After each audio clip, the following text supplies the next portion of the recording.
Hey guys, welcome back to the channel.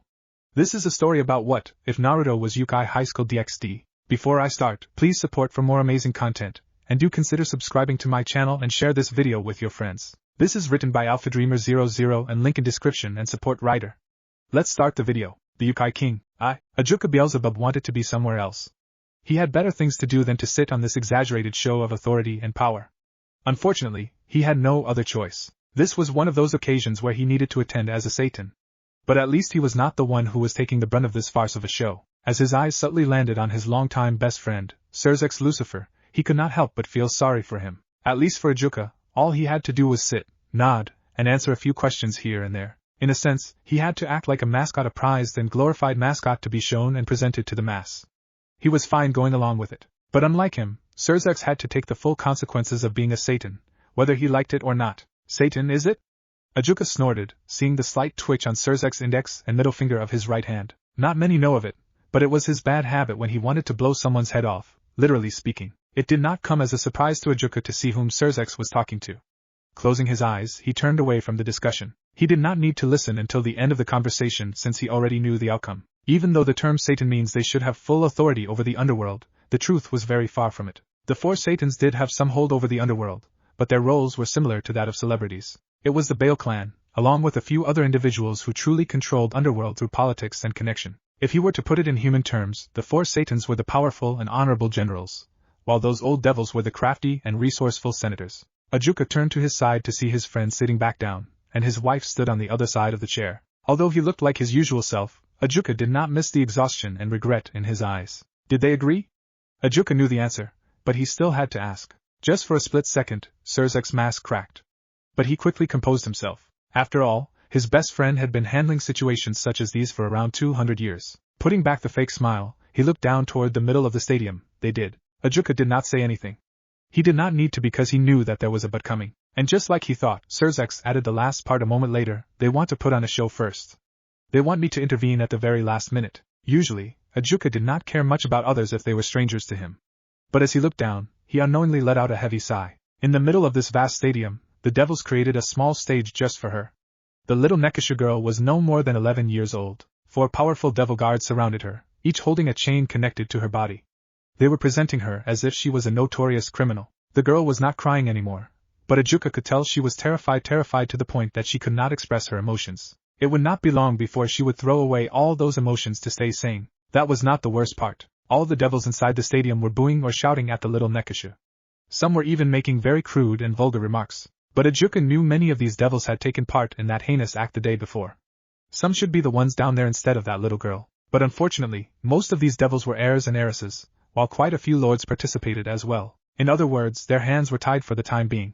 Fortunately, Falbium Asmodeus was personally leading the investigation. He just hoped Falbium would find anything concrete to bring all the guilty ones out in the open.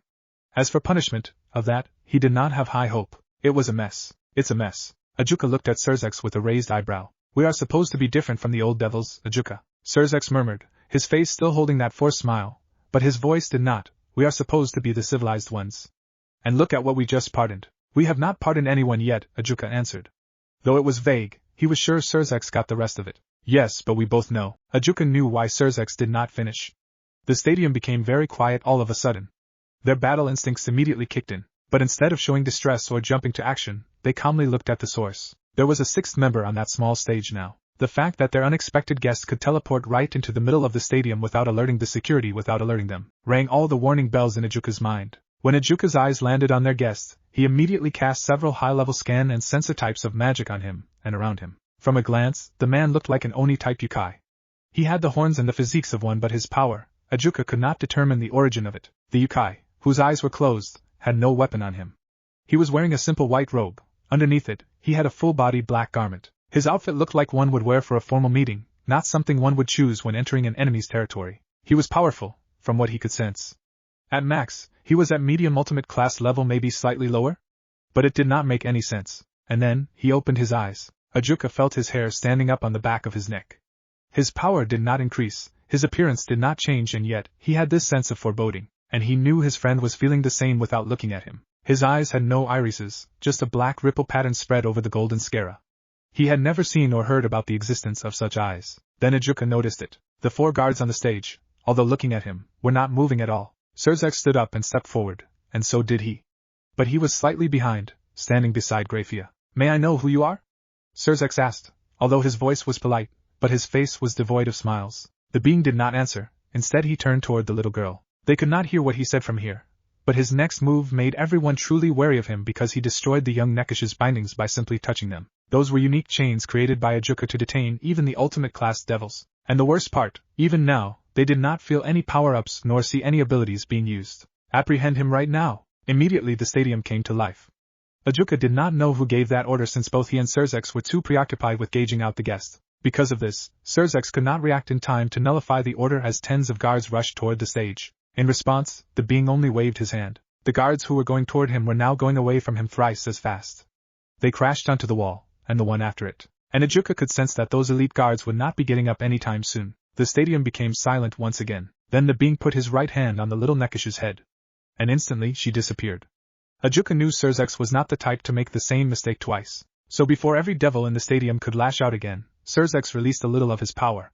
A silent command to all to stay put. My name is Naruto Otsutsuki. His first sentence answered all of his and Surzex's questions. You are Lady Yasaka's husband, leader of the Youkai called Naruto interrupted Surzex, the king of Youkai. Then he turned his head from one side to another. Ajuka had a hunch that it was not just a simple gaze. And you should know why I am here. His tone did not hold any anger. It was as if he was stating a simple fact. For the Nekashu incident, I presume. Surzex turned to look at the speaker. But Ajuka didn't. There was no need since he knew that voice anywhere. It was Zekrom Bale. It was only times like these that he appreciated the old fox. Because when it came to politics, he was the best in Underworld. The Youkai, Naruto, did not respond as if he was waiting for Zekrom to continue. Seeing that you just deliberately took away the convict's sister, it is safe to assume that you, and in extension, the whole Youkai faction is housing the convict. Ajuka had to give it to Zekrom. The old devil was a master at manipulating and turning the tables during discussions. He was very good at twisting words and pointing fingers. After all, that was how he became the de facto leader of the devils after the death of the original four great Satans. I will safely return the convict and her sister only if you return the Nekashu clan to us. Zekrom did not stop for a moment. He calmly replied back as if he knew this was coming from miles away. Are you trying to play word game here, boy? Ajuka knew he deliberately belittled the Youkai to get a reaction out of him. Unfortunately, Naruto did not even twitch. Zekrom continued regardless. If you are here, then you should know what happened to them and why. The self-proclaimed king of Youkai did not reply immediately. It wasn't easy to distinguish his genuine emotions, mainly because of his eyes. And although Naruto was fully facing Zekrom, Ajuka could feel his gaze on him for some reason. It was pretty unsettling. You are right. I do know what happened to them. But I cannot comprehend the reason behind this. I mean, there was an agreement between the two factions. And as far as I remember, our queen covered all the scenarios in the agreement, even scenarios such as this. Ajuka's eyebrow twitched for a moment. He could sense that Surzex also got uncomfortable at the mention of the agreement. And just like Ajuka expected, Zekrom once again took control of the conversation. I do not know what lies the convict told you. But here is the truth. She went crazy while practicing senjutsu and killed her master. She ran away before we could capture her. And later, we found out that most of the Nekashu knew senjutsu to some extent. The devils went to the Nekashu clan to apprehend them to be on the safe side. But they retaliated badly, and things escalated. Naruto did not let him finish. How can things escalate to the point that not a single Nekashu survived, yet not a single devil was harmed? This time Zekrom came to a complete stop. And this comment made Ajuka frown. Because the only way Naruto could have known about this was, and last time I checked, according to your laws, the convict was not supposed to be considered a Nekashu but rather a reincarnated devil. Naruto did not wait for them as he went on. Also, if she had gone crazy from practicing senjutsu, which is quite laughable to be honest, but I will go along with you, how come she killed only one person? And how was she able to run away? The silence lingered only for a few seconds, but it felt pretty long for Ajuka. Finally, are you saying that I am lying? Ajuka wanted to avoid where this was going. And he knew either did Surzex. Zekrom was trying to rile up other devils. Zekrom's voice was low to most devils. It was as if the old fox's voice was filled with pride and warning, but Surzex, and he knew that it was nothing but a hoax. I will agree that you are making some valid points. But he took a step forward and let his power out. Not only did you barge in unannounced and took away our prisoner, but now you are mocking me. In our territory? Just like that, Surzex's hold on the devils inside the stadium till now broke. Who the fuck do you think you are? A lowly Youkai thinks he can talk back to us. Those bitches got what they deserve. And it went on. The once quiet stadium erupted. The anger and the power from the masses were coming in waves. The only reason other devils did not outright attack Naruto was the small barrier Ajuka immediately created between the sitting area and the open field. Surzex also flared a bit of his power to warn them again, but this did not have as much impact as the first time, and the Satans did not attack him because of the disturbing feeling they were getting. It was not his power, but something about him did not feel right with them. So, this is your answer. The voice was barely audible, and in the next moment, Surzex was in front of Naruto, his right hand trying to grab the Youkai by his face. Ajuka was on behind the Youkai, readying his Kankara formula. He aimed to detain him. Grafia was on top of the Youkai, gathering her magical energy to create a barrier around them. They finally reacted because, in a split second, Naruto's energy just vanished. From all the way to ultimate class to suddenly nothing. There were only 3 possibilities. One was that the being died in a way that not even a speck of him remained. The second was that he could be readying a technique that required all of his energy. Third, the most worrying one was that his power went to a level they could not properly sense it anymore. In Naruto's case, Ajuka had a hunch that it was the third case. He wished he was wrong, but he knew it was highly unlikely, meaning the situation had changed. And Ajuka would not sit around and wait for Naruto to pull something in the middle of the stadium, not when 1/3 of the stadium was filled with high-ranking devils. Ajuka moved first, but Surzex followed immediately and took the lead. Grafia was behind to make sure to cover for them, but ultimately, he could not activate his Kankara formula since Naruto disappeared along with Surzex, right before them. Grafia landed before him. Pure shock and disbelief filled her gaze, which slowly turned to fear. And Ajuka was sure that even his eyes were mirroring Grafia's emotions. Then he felt it, the sudden change in the atmosphere. A sudden intense pressure fell upon them, and he looked up at the source. After Zekrum's enticement, the stadium was filled with shouts of anger at Naruto, which a second later should have turned into cries of surprise to see their Lucifer vanishing. But they were not given that time. Almost all the devils were screaming for their lives as a massive meteorite, at least 7 times larger than the stadium, was falling down. Falling down would not be the right word as the meteorite was barely a few hundred feet above the stadium. Ajuka immediately cast multiple types of skin magic on the meteorite, stadium, and around him. The initial feedback he received did not bode well for him. If he was right, the meteorite was made using an advanced version of Senjutsu, and the faded energy surrounding the meteorite told him it was brought here using high-rank teleportation magic. And the worst part was the pitch-black metal rods. He could not analyze them, no matter how much he tried. They were reacting violently to his magic. If he were to take a guess, those rods were acting as some sort of protection against any devil magic. Yes, he could break them by force, but there were hundreds of them on that meteorite. And he had a hunch that they were connected, meaning if one were to be destroyed or nullified, the rest of the rods would immediately react. For that reason, his first option was out. Ajuka thought of using the Kankara formula to control the power inside the meteorite, and then he would disperse or siphon the said energy. The second option was out as well. It was to use raw energy to push it back or at least hold it off until everyone could go to safety. Ajuka blinked once as he finally noticed the second problem. The devils were not leaving the stadium. No, they could not leave the stadium. The barriers surrounding the stadium had been activated and altered. They were stopping all sorts of teleportation spells. Those spells were meant to keep the enemies out, but now they kept the devils in. Even a physical barrier with multiple layers was created to prevent the devils from flying away. One good outcome was that the barriers also prevented the devils' attacks from reaching the meteorite. Grafia, destroy the barrier and stop the devils from attacking the meteorite. It has a fail-safe trigger, Ajuka said without looking away from the meteorite. Grafia hesitated for a moment before she left his side. In the real world, only a few seconds had passed. Ajuka and Grafia would have reacted faster, but seeing Surzex disappearing shook them more than he thought. Then it hit him. Within a fraction of a second, all 3 of them came up with a plan and almost executed it. It was to detain the Youkai King while erecting a barrier to ensure their power clash would not hurt the bystanders. And within the same time frame, the Youkai King altered the stadium's barriers, brought a humongous meteorite through teleportation and took his friend away right before them. Ajuka could feel the fears slowly creeping in. Their opponent was dangerous. Shaking those thoughts away, Ajuka focused again. He raised his hands and created thousands of strong but intermediate-level levitation and gravity-type spells. He placed the levitation ones at the lower part, and the gravity ones at the upper part of the meteorite. From afar, it looked like he had just created a pseudo-barrier around it. If any direct attack was out of the equation, then all he had to do was stop it indirectly. The trick was to do it subtly to ensure he did not trigger any of those black rods. He aimed to hold the meteorite in place. The levitation spells pushed the meteorite upward, and the gravity spells pulled it upward. He saw the barriers being taken down from the corner of his eye. But Grafia had to calm the devils down forcefully. An arduous task considering she was anything but calm. 1 second turned to 5, then to 10. To Ajuka, it felt like hours. Finally, a few minutes later, the meteorite stopped descending and slowly moved upwards. While the devils started cheering, Ajuka focused on the spot before him. The place where the Youkai King was standing before he disappeared with Surzex. Was it a minute ago?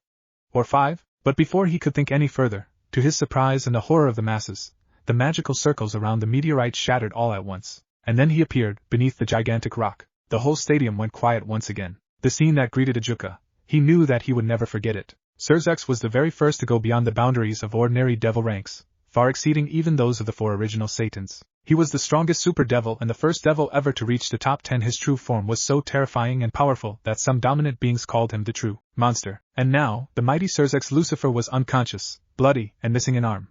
The worst part, he was being held by his hair, by Naruto, who looked angry. The first one to react was Graphia, who screamed and rushed toward Naruto. The Youkai immediately threw Surzex, as if he was unnecessary baggage, toward Graphia, who stopped midair and caught her husband. Ajuka was seeing red. He knew that his true form was coming out. But he also knew he would play right into the enemy's hand. His left hand gripped his right one to stop it from shaking. The grip was so strong that his hand went numb. He bit his lips hard, drawing blood. The pain gave him a much-needed clarity. Naruto then raised his index finger. This is just the beginning. I will give you 1 week, no more, no less. It will get much worse if you do not follow the agreement to the letter. This is a promise, and Naruto Otsutsuki always keeps his promise. Then he disappeared, along with the vast meteorite. The Youkai King, too. You are not very good at this, are you? Amaterasu sighed. It was more complicated than she thought. The person before her had the aura of a savior, and his power? She had never seen any human possess such tremendous power. He was easily a lot stronger than her. As for his personality, it was not bad, but it was not what she expected from someone like him. I mean no disrespect, but right now, I am supposed to be heading toward the afterlife, you know. I am supposed to reunite with my friends, my parents, my brother. His facial features softened. My wife. Then he looked at her, and although he was smiling, Amaterasu could see that the smile did not reach his eyes. You are asking me to throw away all of that and come to your universe. To fight and lead people I do not know or have never met. Although I understand your distress, I have no reason to make such a sacrifice. Amaterasu wanted to rub her forehead. She knew how ridiculous her plea sounded, but she was out of options. The recent civil war of the devil factions had little effect on other large factions. Unfortunately, she could not say the same about the Youkai faction. Many of the Youkai were either forced or enticed to participate in their war, and many of them did not come back. With the way things were going, the Youkai faction would not survive for too long. Fortunately, the old Youkai leader on his deathbed had a divine revelation. A hero not of their world could save them, both the Youkai faction and the Shinto faction. You are right, I am not good at this. Amaterasu decided to try another approach. There was no reason to play the word game with the person she sought help from, and from the looks of it, it seemed that he was not expecting this kind of reply. Regardless, she continued, I am not going to repeat how bad our situation is. I have already shown you.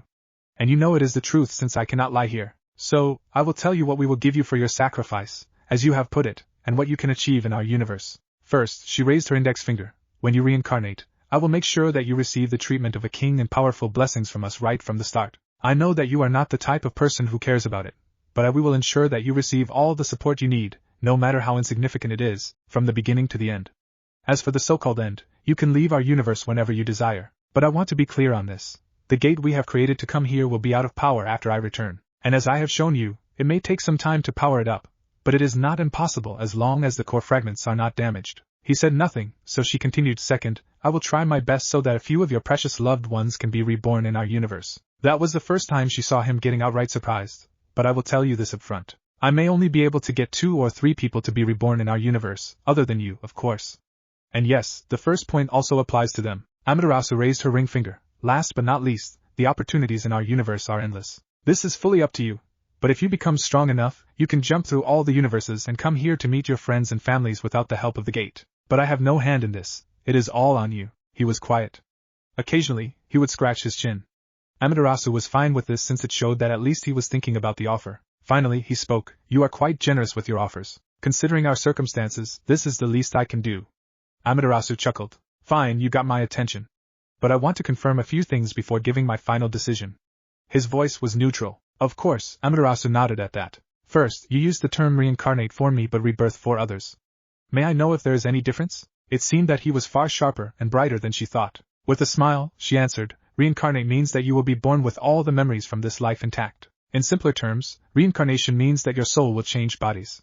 You will have all your knowledge, memories, and skills, everything spiritual, and in rebirth, the soul will be reborn again. In a way, it is a whole new start for that individual. Seeing him raising an eyebrow, Amaterasu decided to explain it a bit further, knowing what bothered him. Best if I say through an example. Let's say your wife went through rebirth, she will still be the same kind and gentle person since that is one of her core characteristics. But depending on how she will grow up and how she will handle the events occurring around her, she may become more forward. Who knows, she may become slightly mischievous, maybe even a bit adventurous. Both his eyebrows shot up. And she might become more endowed than her previous self. He frowned now, but his lips kept twitching. Now that's bullshit. Except for Tsunade-bachan, no one came close to Hinata in terms of assets. Amaterasu openly laughed. You will see for yourself if I am right or wrong. I wish I could also reincarnate them, but I do not have that much power to spare. But like you, she will regain her previous memories if she becomes strong enough. And as I said before, it is all up to the individual in these circumstances. He shook his head slightly. For what reason she didn't know, that's nice to know. Then he relaxed again. You said I will be given royalty treatment. I am not the type who bothers about these, but I do appreciate your concern. What I want to know is how much will I be monitored? Amaterasu expected the question but not in this manner. It seemed he was covering all the delicate parts through a blunt approach. You will not be monitored at all. I, and other major Shinto gods and goddesses, will ask you to perform some tasks. And at the end, we will see the result, not the process. Amaterasu answered truthfully. Seeing the doubtful look, Amaterasu elaborated, if we ask you to protect our people, we do not care how you do it as long as you get the job done. You can slaughter all the enemies, strengthen the defenses, or use your charm to make the enemies join you. In the end, it is all up to you. Awesome, he nodded his head. Suddenly he stopped and looked straight at her. What if I don't like certain tasks? This, she was expecting. Instead of outright telling no to our face, I would appreciate it if you are diplomatic about it. And just to be clear, you are our partner, not servant. Noted, he replied with a wide grin. Anything else? Amaterasu asked. 2 more questions, he immediately reacted. First is, you indicated that I can become as strong as you, a goddess. Just how powerful I can be, honestly, I do not know. Amaterasu sighed. I will be direct here. You are already stronger than me right now. And I can say for certain that you will only grow stronger. You may even become powerful enough to go toe-to-toe with some of the top gods in our universe. The possibility is low, but it is there, yes? Well, that was not what I had in my mind. He actually faltered at the answer. That is why I approached you. Someone who would, not for a single moment, go astray no matter how powerful they become. I'm like that brother of yours. Amaterasu snorted at the end. Hey, Sasuke is a good guy. He just had a very rough childhood. He defended his friend just as she had expected. Seeing her blank stare, he grumbled, fine, let's change the topic. So, my final question is, how will you reincarnate me? Another question she expected beforehand. So the answer came quickly. If you agree, then I will take your soul to our universe. There I will see which Youkai body has the best compatibility with your soul. After some modification, I will insert your soul into the body. It will take weeks or months for your soul to adjust properly to the new body. After that is done, all that will be left is for you to get used to your new body. Youkai? Not human? He asked. Amaterasu was glad he did not take it that badly. Unfortunately, there are some complications that will make it risky for me to insert your soul into a real human body. The fault is not from our side, mind you. But on the bright side, you can easily live up to hundreds of years as a Youkai. That's good to know, he nodded slightly. And what about this body modification? That one? Amaterasu grinned. I was thinking of taking a soul sample or 2 from this universe. Seeing his blank stare, she elaborated. Soul sample is something like DNA but in spiritual form. Then combine those with the Youkai body to create the perfect vessel for you. His fox-like grin stretched from ear to ear, something which she took as a positive sign. So? Do we have a deal? Amaterasu asked. Her tone was delighted. She could not help it. He did not answer for some time and refrained from eye contact. She knew he was thinking, but the silence was too intense for her. Finally, he looked at her. He made a fist with one hand and held it before her. The underworld, politics, it was one of the main reasons Ajuka did not want to take the Lucifer title. He would rather be doing something productive than coordinating a council meeting. Unfortunately, with Surzex incapacitated, he had to hold the line. Currently, he along with the remaining 2 Satans were listening to the bickering of the clan heads. He leaned back on his chair and watched as Seraphal and Falbium were trying desperately to calm down the clan heads. Occasionally, rude comments were thrown at them, but they took them calmly. Usually, Seraphal would have retorted back just as harshly and Falbium would not even care. But Ajuka guessed they were feeling guilty for not being at the stadium today. But he knew. He knew that it would not have mattered anyway. Ajuka! You should gather a small platoon of strong devils and raid Kyoto. Ajuka blinked. He turned to look at the devil who addressed him. Lord Agars, are you talking to me? He ensured that his tone hinted that the old devil was going out of his line. But it seemed that his hint had not gotten through. Are you even listening to us? This time Lord Barbatos shouted. It was not just him. Most of the lords were quite furious with the situation. And who wouldn't be? A single Youkai came out of nowhere and destroyed their power standing in the supernatural world in mere minutes. And through some twisted logic, the Devil Clan heads blamed this disaster on the young Satans. Ajuka's lips twitched, just for a brief moment. Then he let out his power. This was not the first time a Satan would release their power to take back control of the council. But there was a slight difference this time. Unlike Surzex or his other friends, Ajuka did not filter his power. After all, he was in no mood to play the politics game. The hall immediately became deathly quiet. Are you sure it is a good idea to take that kind of tone with me, a Satan? Ajuka let out a humorless chuckle. According to the law, which all of you agreed on, if Surzex is incapacitated, I have to take over the lead. Since it has never happened, I should get this out of the way. I am not Surzex. I will handle the situations differently from Surzex. Then his gaze went over all the heads, most of whom had difficulty breathing. Seraphal and Falbium were fine, somewhat, but they were mostly surprised. Lord Beelzebub, I think this is enough. Ajuka gave a sideway glance to Zekrom Bale. He was also one of the few not significantly affected by his power, but he could still see the sweat glistening on the old Bale's forehead. The tone sounded humble, but Ajuka knew it had power behind it. Unlike theirs, pure raw power, the old Bale's power came from his wisdom and shrewdness. Regardless, Ajuka backed down. The situation was already out of their control, no need to add more fire to it. Ajuka waited for everyone to compose themselves. It took a minute or two for everyone to get back on their feet, figuratively speaking. But no one started any more commotion. Receiving a nod of acknowledgement from his fellow Satans, he began, now that I have your undivided attention, I want to discuss one fact before going to the main point. He discarded the murmurs of disagreement and continued, we had an agreement with the Youkai faction 5 years ago. A simple non-aggression pact and acknowledgement of the lands belonging to the 3 Youkai clans. The Nekashu, the Kuro Oni, and the Arachne. The reason they were staying in the underworld was because they were born here. The only changes in the contract were made 1 year ago. It was to update the clauses since the Arachne clan packed up and left. They even gave us most of their land. I think it was done with good intentions. And how did we repay that good intention? We all agree that the Nekashu incident was a blunder on our part. But this is not the time to point fingers. Zekrom stood up for the devils once again. Ajuka sighed and looked at Zekrom straight in the eyes. Unfortunately, I have to disagree on that strongly. Lord Zekrom Bale, not waiting for his retort, Ajuka turned away. I know all of you are angry, but not more so than Lord Gremory and me.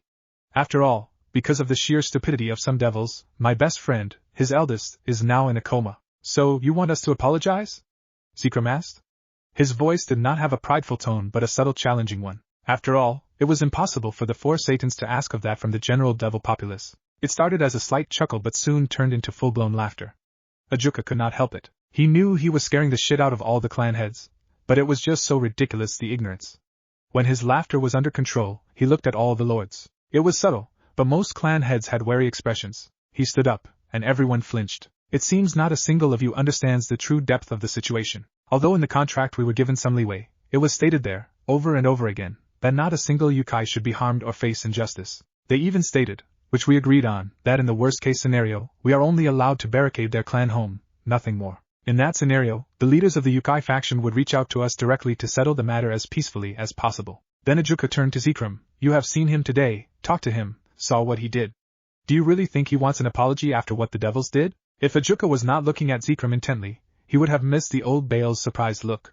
But it came and went so fast that he was sure no one else saw it. What do they want then? Lord Gremory spoke up. He was the quietest among the clan heads today. It was understandable, since this was the first time Lord Gremory had seen his son like this. Not even in the Civil War did Surzex ever lose this badly. As I stated before, I am quite furious. I want to go to Kyoto and kill that bastard for what he did to my friend who had nothing to do with this incident. Consequences be damned. Ajuka's gaze sharpened, and his body trembled momentarily as he remembered that scene once again. But it's not that simple, is it? It seemed that Zekrom was finally starting to see how bad the situation was. But still, to Ajuka, the old Bale barely uncovered the surface. With all the information I have so far, I was able to come up with around 200 different scenarios. In 2/3 of those scenarios, this incident blows out of proportion and turns into a full-scale war. And at best, the final outcome of this conflict is, from all those scenarios, regardless if it turns to war or not, both factions come to a tie with minimum losses on both sides. Ajuka stopped just for a second. It was not for a dramatic reason. He stopped because even he knew how ridiculous it sounded when the words came to his mind. But that was the cruel truth. With a heavy sigh, Ajuka finished, and at worst, we, the Devil faction, will face extinction. It took a few seconds for the words to sink in. And when the clan heads finally emerged from their stupor, the hall erupted in chaos. Ajuka thought of using his previous method of taking back control. But one devil beat him to it. Zekrom only stood up, and most of the devils quieted down, not entirely as they were murmuring among themselves. But this alone shows how much authority and respect he possessed. He did not turn to face other lords, just looked at Ajuka wearily. As much as I would love to call it bullshit, I know just how good you are at predicting future events. So, can you tell us how and why you think these Youkais can win against us? Politics and convincing devils were not Ajuka's forte. But explaining was. So, he was glad that Zekrom was controlling and steering the crowd in a way where it would be easier for him to do so. Ajuka started, all the while rubbing the bridge of his nose, seeing that this Naruto has defeated Surzex, We can clearly say that powerful individual-wise, the Youkai faction gets the first point. Quite a few lords wanted to argue, but one look for Ajuka and Zekrom stopped them. I know what you are going to say. It was a fluke, a trap at best. But let me remind you that Surzex is not a novice fighter. He earned the title Lucifer. He earned that title after defeating the descendants of the original Satans. He would not fall for something cheap, and not like that. So, if this Youkai defeated Surzex purely based on traps, then he is far better than me and Falbium combined, as a strategist. And if he had defeated him in a straight fight, then he may be someone who reached the top 10, very recently, I presume. Unfortunately, the one who can tell about him the best is Surzex. So until he wakes up, all I can do is to make assumptions. The moment Ajuka was done, he immediately raised his hand to stop the protests from arising. He released a long breath and continued soon after. Now, all of you are going to argue that it is just a single individual. You would say that I, along with Seraphal and Falbium, can take him out. Maybe we can. But there are several problems there. First, we do not know if the Youkai faction has any stronger individuals. The only other powerful Youkai that we know of is Yasaka, who may be able to go toe-to-toe with Falbium or Seraphal if she empowers herself by taking energy from the ley line. Do they have any more individuals? That we do not know. Second, their Youkai king delivered the first blows swiftly and strategically, putting us in a terrible position. If we, even a single Satan, go out in the human world and pick a fight, it will surely put the whole devil faction in the spotlight, not in a good way. Ajuka stopped to take another break. He was glad that many of the lords had a thinking face. But some fully understood where he was going as their face had gone pale. Taking another deep breath, he said, lastly would be the Youkai faction as a whole. From what we know, Yasaka married this Naruto Otsutsuki 10 years ago out of the blue. Then the Youkai faction went through some changes. We thought it was just some subtle changes, but the clues were there. It became tough for the devils to locate any Youkai villages or clans.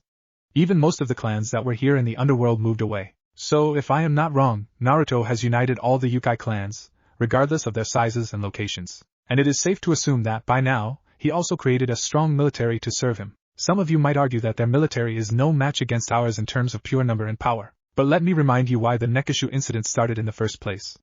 Some of the Youkai clans had techniques that far surpassed ours. So, if Naruto militarized these clans, our soldiers will have a hard time against them. By the time he was finished, the hall had become very quiet. Some pictured the whole scenario and became nervous, and some were still processing the idea that there was a chance that the devils would lose against the Youkai faction, a faction that they thought was small and insignificant. Will it not be better to strike first, like a covert operation?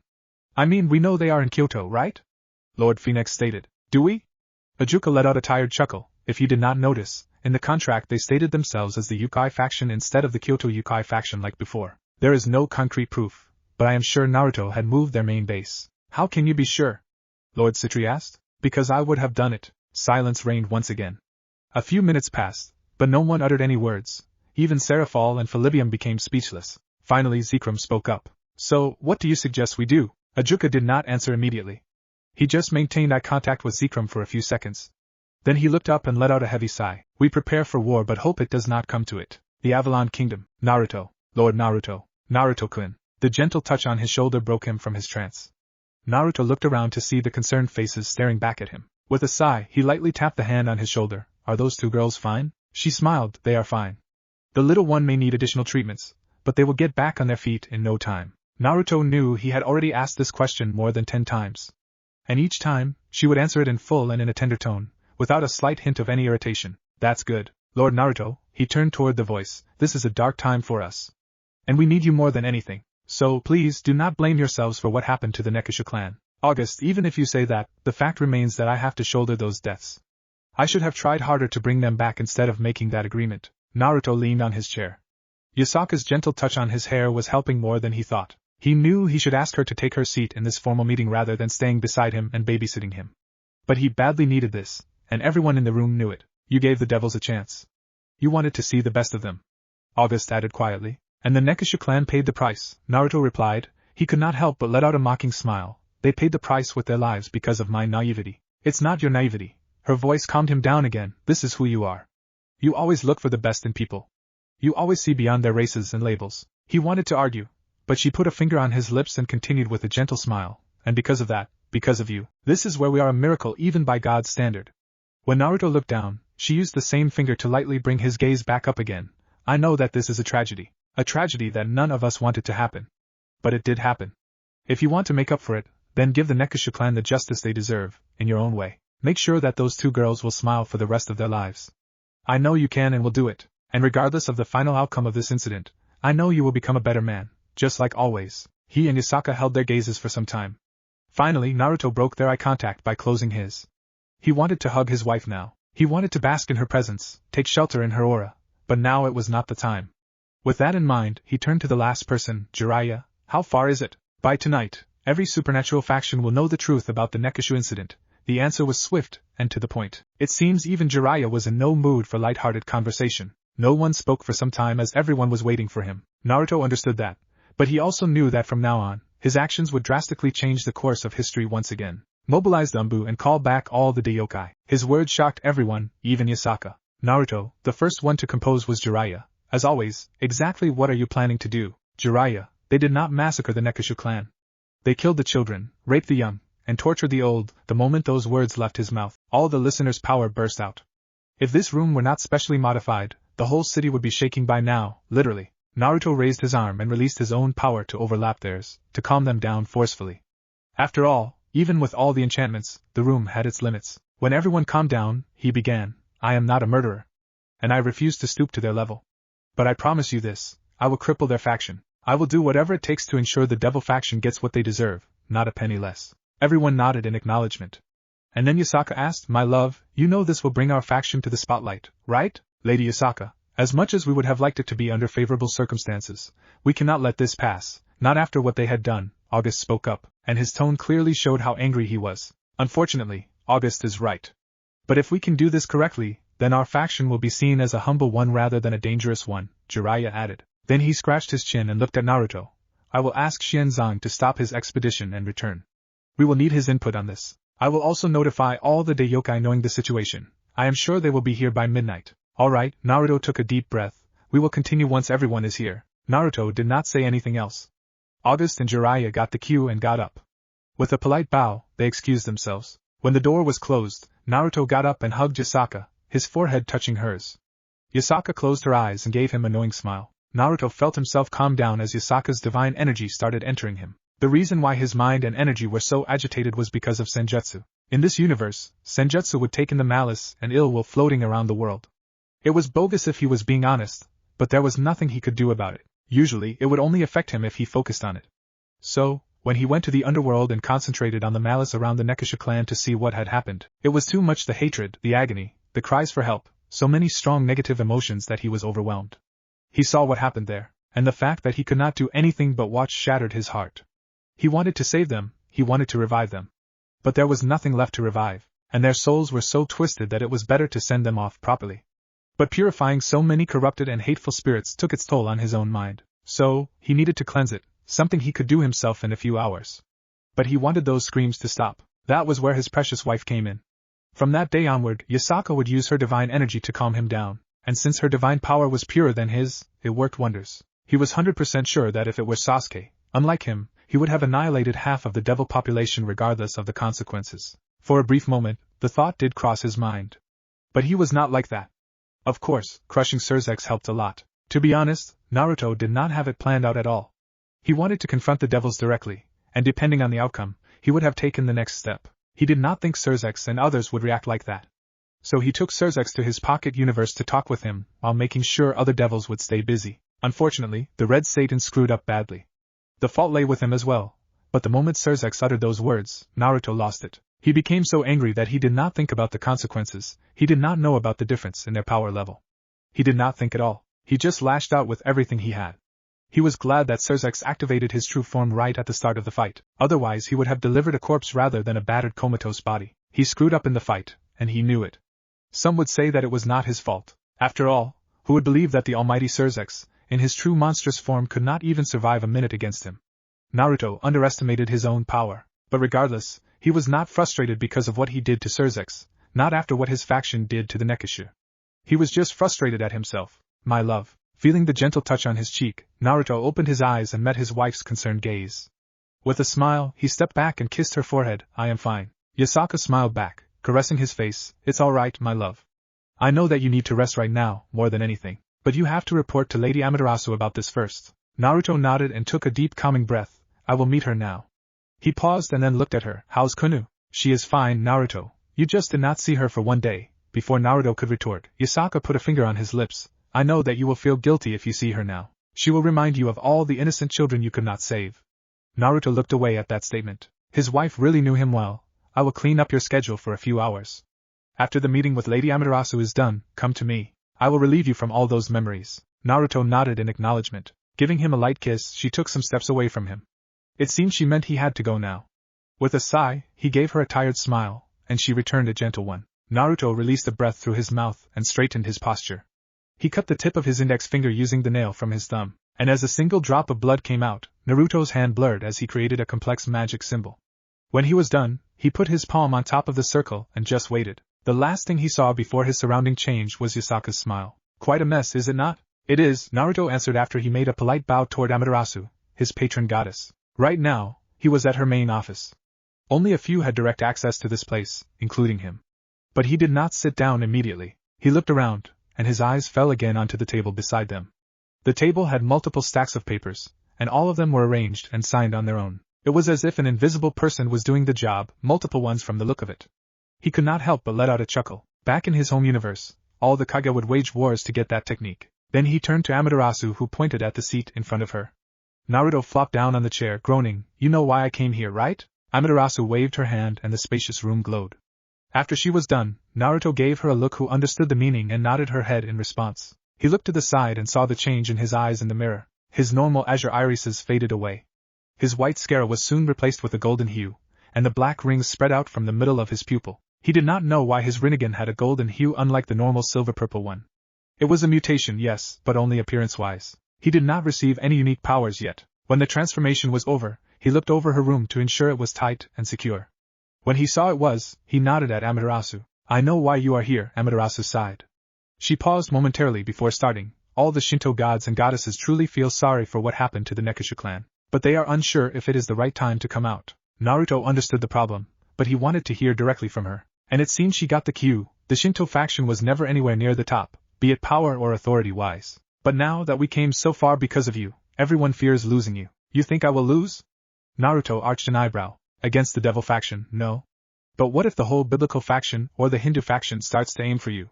You have seen how greedy and crafty those two factions are, Amaterasu explained. I am not sure about the Hindu faction as a whole, but I know for a fact that the Trimurti will not come after me. On the contrary, Shiva will willingly defend me if the situation worsens. As for the biblical faction, then Naruto gave his trademark fox-like grin.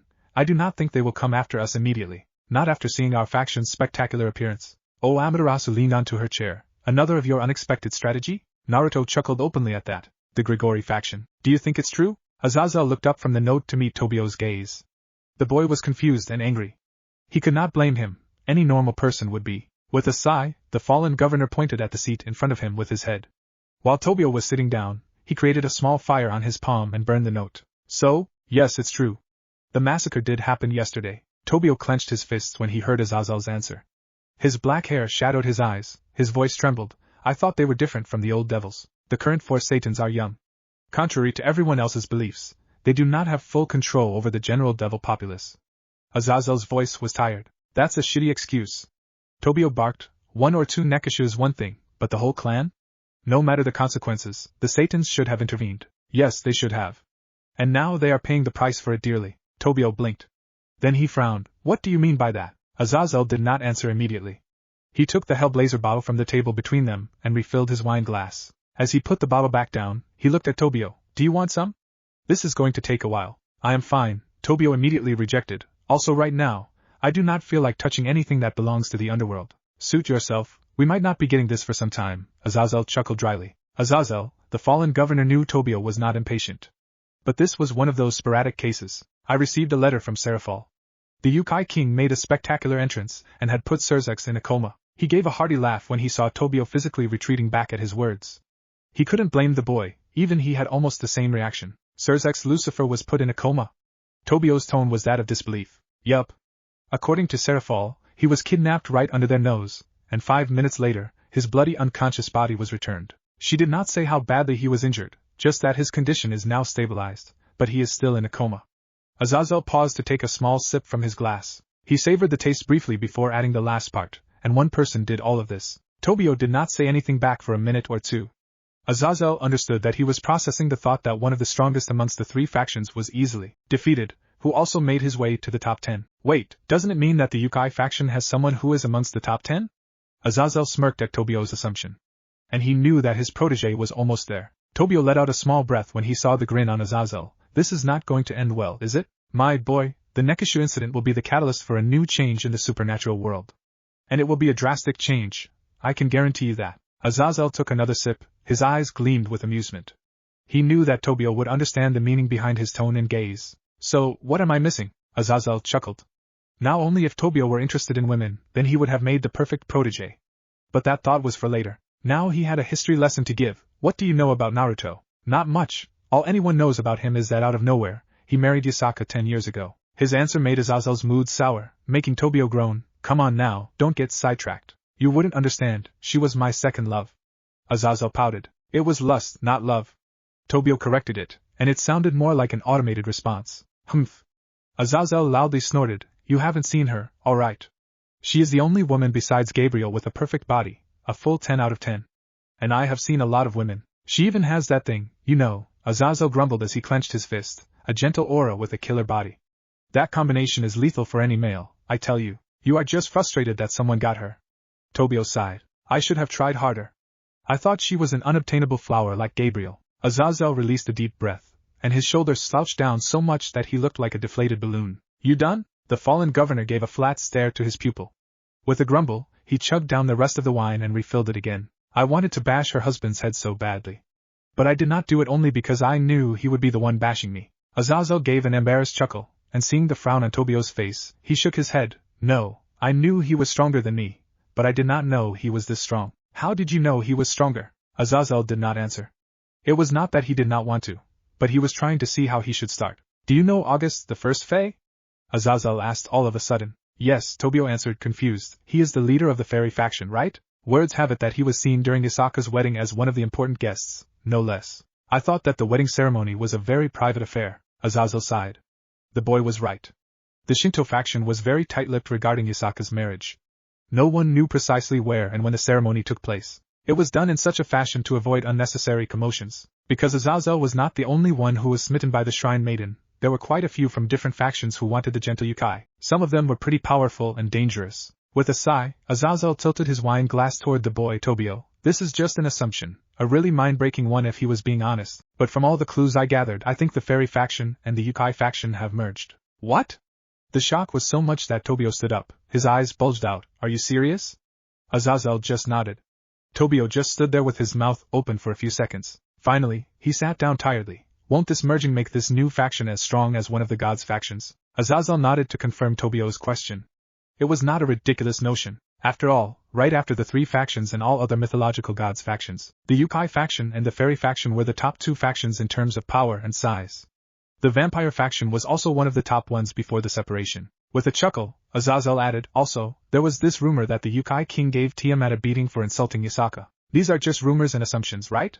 Tobio asked. He could not help but snort at that. Such a naive boy brat. Every rumor has some truth in it. And the assumptions they are created based on the hints left behind by the original events. Tobio nodded. Azazel could see that the boy was processing everything. Usually, he was faster, but this time, there was just too much outrageous information. Tobio sighed loudly. Will this start another war? The jolly expression entirely left Azazel's face. I won't lie to you. There is a chance. And it may escalate to the point that even the Grigori and the Heaven will have to join. Unwillingly, of course. But this depends fully on the Devil faction and the Youkai faction. Shouldn't we try to stop it?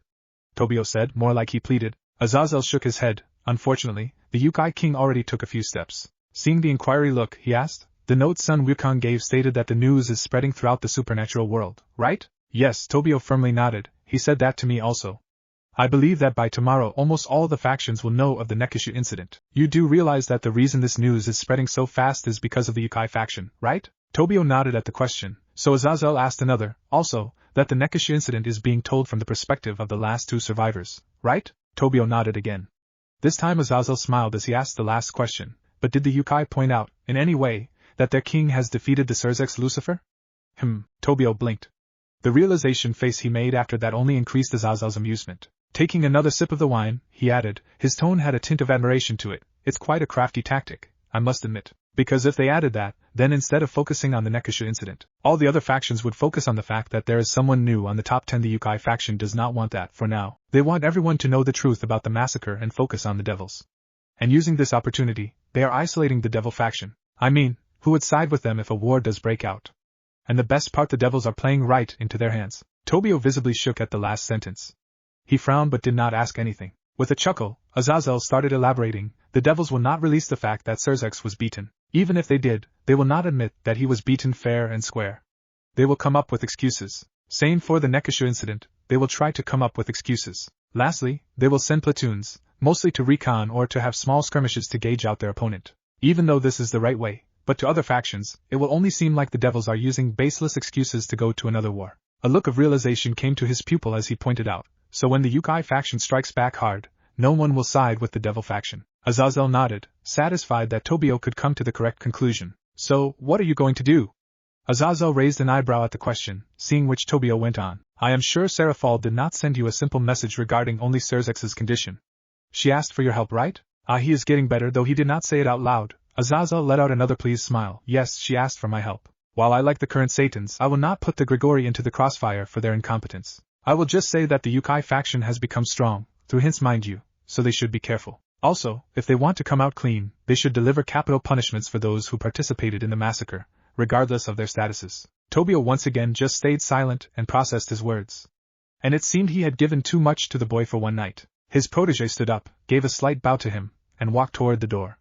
To others, it would seem like a sign of disrespect, but Azazel did not mind. He knew that the boy badly needed to get some fresh air.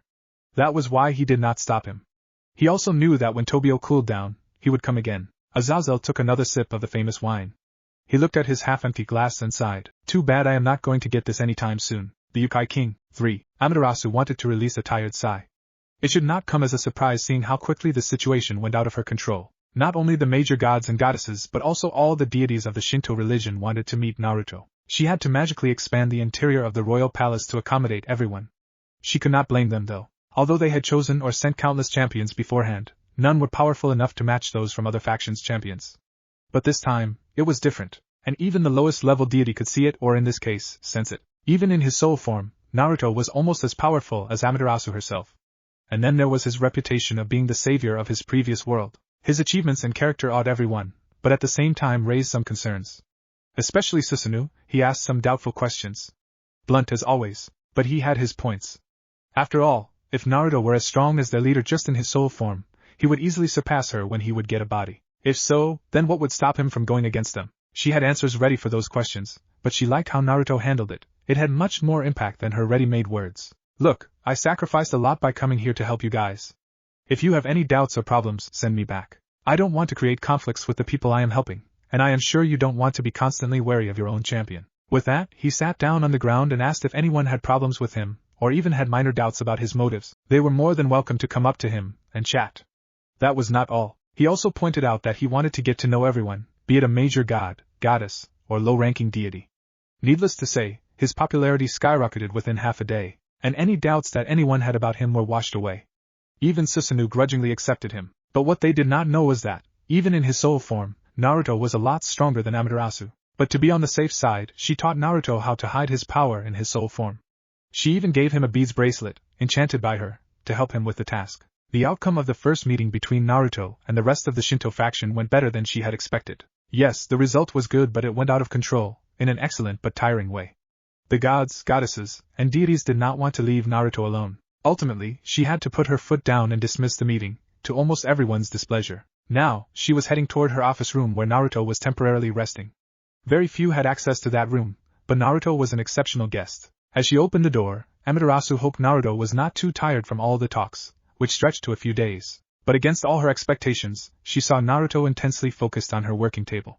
She did not know why he was so fascinated with something so simple. Naruto turned to her and bowed silently before retreating to his chair. Thank you for what you have done out there, Amaterasu stated before sitting down. You wiped out all the doubts they had and proved your conviction to everyone. I just don't want my reincarnation to create any conflict, at least not for you.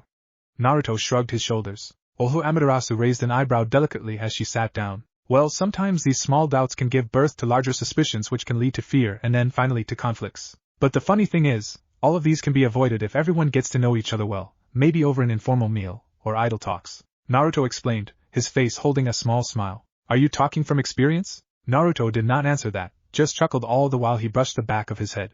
Amaterasu noticed that he usually would do that when he was embarrassed or would feel awkward, and for that, once again I thank you.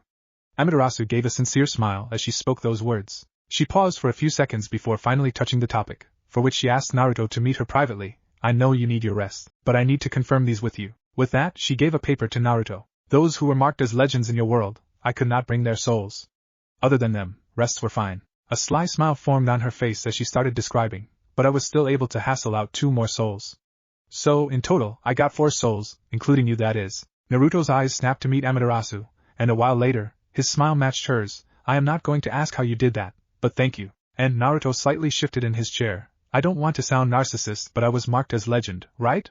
So how? Well, for you, she released a deep breath dramatically. Let's just say I had to go through many hassles and keep it at that. From the look Naruto gave Amaterasu, she could see that he wanted to know, but she was glad he dropped it for now. But she knew that later at some point, he would ask her again without any intention of backing down. Naruto looked down at the paper again. And just from his eyes, she could see what he was genuinely feeling as he read through the names of the souls she was able to bring here. His feature turned very gentle one time, and next, he just gave a small chuckle. Another time his lips curved upwards but his eyebrows shot up at the end. He blinked a few times, then looked back at her. I personally asked all those souls, written there, if they want to come to this side to join you on your next adventure. I explicitly told them the cost of such a choice, and yet, they all agreed. Amaterasu leaned back on her chair, smiling back at her emotional champion. But do remember that after their rebirth, even though the soul will be the same, they will have different names, viewpoints, and looks. The chances of being exactly the same as before, without a god's intervention, are less than 1%. Of course, I am talking about appearance-wise. Yes, they may have different personalities but at their core, they will be almost the same person. She thought he would take some time to think it over.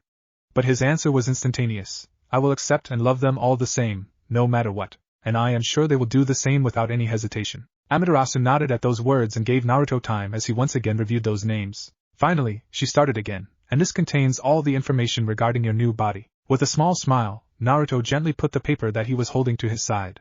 Then he took the next one. But before even opening it, he looked at her. Why did you not bring my old body? I mean, I appreciate what you are doing, but wouldn't it be better if you bring my old body here and do some magic voodoo on it or something? Amaterasu laughed openly at that. Naruto seemed to still not understand the concept of magic, but it was understandable, and her job was to guide him as much as possible. But first, I told you about how I traveled to your universe, right? Yeah, Naruto scratched his chin with his right hand, as his left was holding the new paper. You found an artifact around 300 years ago, after the Great War between the 3 factions, right? Yes, she nodded her head. Not just us actually. I heard that other factions also found quite a few artifacts as well. I am not sure why, but we think the balance of the world shifted somehow during or after that battle, resulting in these artifacts' birth. But that is not the main point. The artifact we found allowed us to visit a few other worlds, spiritually of course, especially if the world had a strong similarity to our culture or religion, and one of those worlds was yours. Now, as I traveled there spiritually, I could not bring your body or anything worldly since my power was restricted depending on the universe. I could just bring the souls. I see, Naruto nodded with a thoughtful look. Quickly he composed himself and asked the following question. Isn't there any way for you to travel physically? I mean to other worlds? She chuckled at the questions. Of course she saw this coming. I will give you the details later, but for now, let's just say that to leave our world, our universe, we will have to pass through a gate. And the gatekeeper there is one of the 3 strongest beings in our universe. These 3 beasts, as every god and goddess like to call them, are so strong that their names are not even on the core stone. Naruto listened to her words with fascination, but suddenly he interrupted. Which was very rare, core stone. That is a large stone situated at the core of the earth which has the names of the top 10 strongest beings in the world. You can see it after every 100 years. Biblical God created it to maintain the peace between the gods. I do not know what made him think so, and I doubt anybody knows. I will explain the details later, Amaterasu explained. It seemed that she got a bit sidetracked. Naruto hummed but did not say anything. After a while, he asked another question. These 3 beasts are the strongest here? Yes, but as I said, we will thoroughly discuss it later, along with the top 10 strongest beings in the world. But now I want you to look at the body I am preparing for you. Amaterasu pointed at the paper that Naruto was holding with her eyes. Naruto blushed as he rubbed the back of his head again, and soon started going through the paper. She could see the questions forming, but he did not ask them immediately. Instead he went through the full report. After he was done, he put down the paper, but instead of throwing the questions, he just looked at the paper with a thoughtful expression. Finally, the first question came. Why Oni? You wanted me to reincarnate you using a kitsune body, right? But unfortunately, there are some complications. You know that our universe has many kinds of beings, right? Seeing Naruto nodding at her question, Amaterasu paused momentarily. I will try to keep things simple for now. I do not want to overwhelm you with information. Thank you for the consideration, Lady Amaterasu. Naruto smiled at her, again, not to brag, but I was a Hokage. So I think I can take it. Amaterasu chuckled hearing that. If you say so. Still, she paused one more time to quickly organize the information in her mind. Our universe has many kinds of beings of different origins. So it should not come as a surprise that we have different types of energy, power sources if that makes sense. We have a total of 6 types of energy. Gods and goddesses use divine energy, and draconic energy is used by the dragons. Beings of light and darkness respectively use light and dark energy. And then we have regular energy that humans can use. The strongest types are divine energy and draconic energy. And they have their own categories as well. I will not dive into that, not today. I will explain it later with a demonstration. Sounds fair, Naruto nodded, but you said there are 6 types. The last one is life energy. It is also known as life force and chakra. But there is something you should know. Chakra here is not the same as the one from your world. It has some similarities with the natural energy of your world, but again I must stress that it is different. So, you should treat it as something new. Naruto nodded back. So, returning to the main question, why am I using an Oni type of body? It is because of all the mixtures. As promised, I will add some soul samples from your world into your new body. Unfortunately, not all Youkai bodies were acceptable to this union. After much research, it turned out that a Kijin type of Oni is the best choice. That particular type of Oni can also obtain divine energy. So, that is the reason. There was more information, but she left them out deliberately seeing how tired Naruto looked.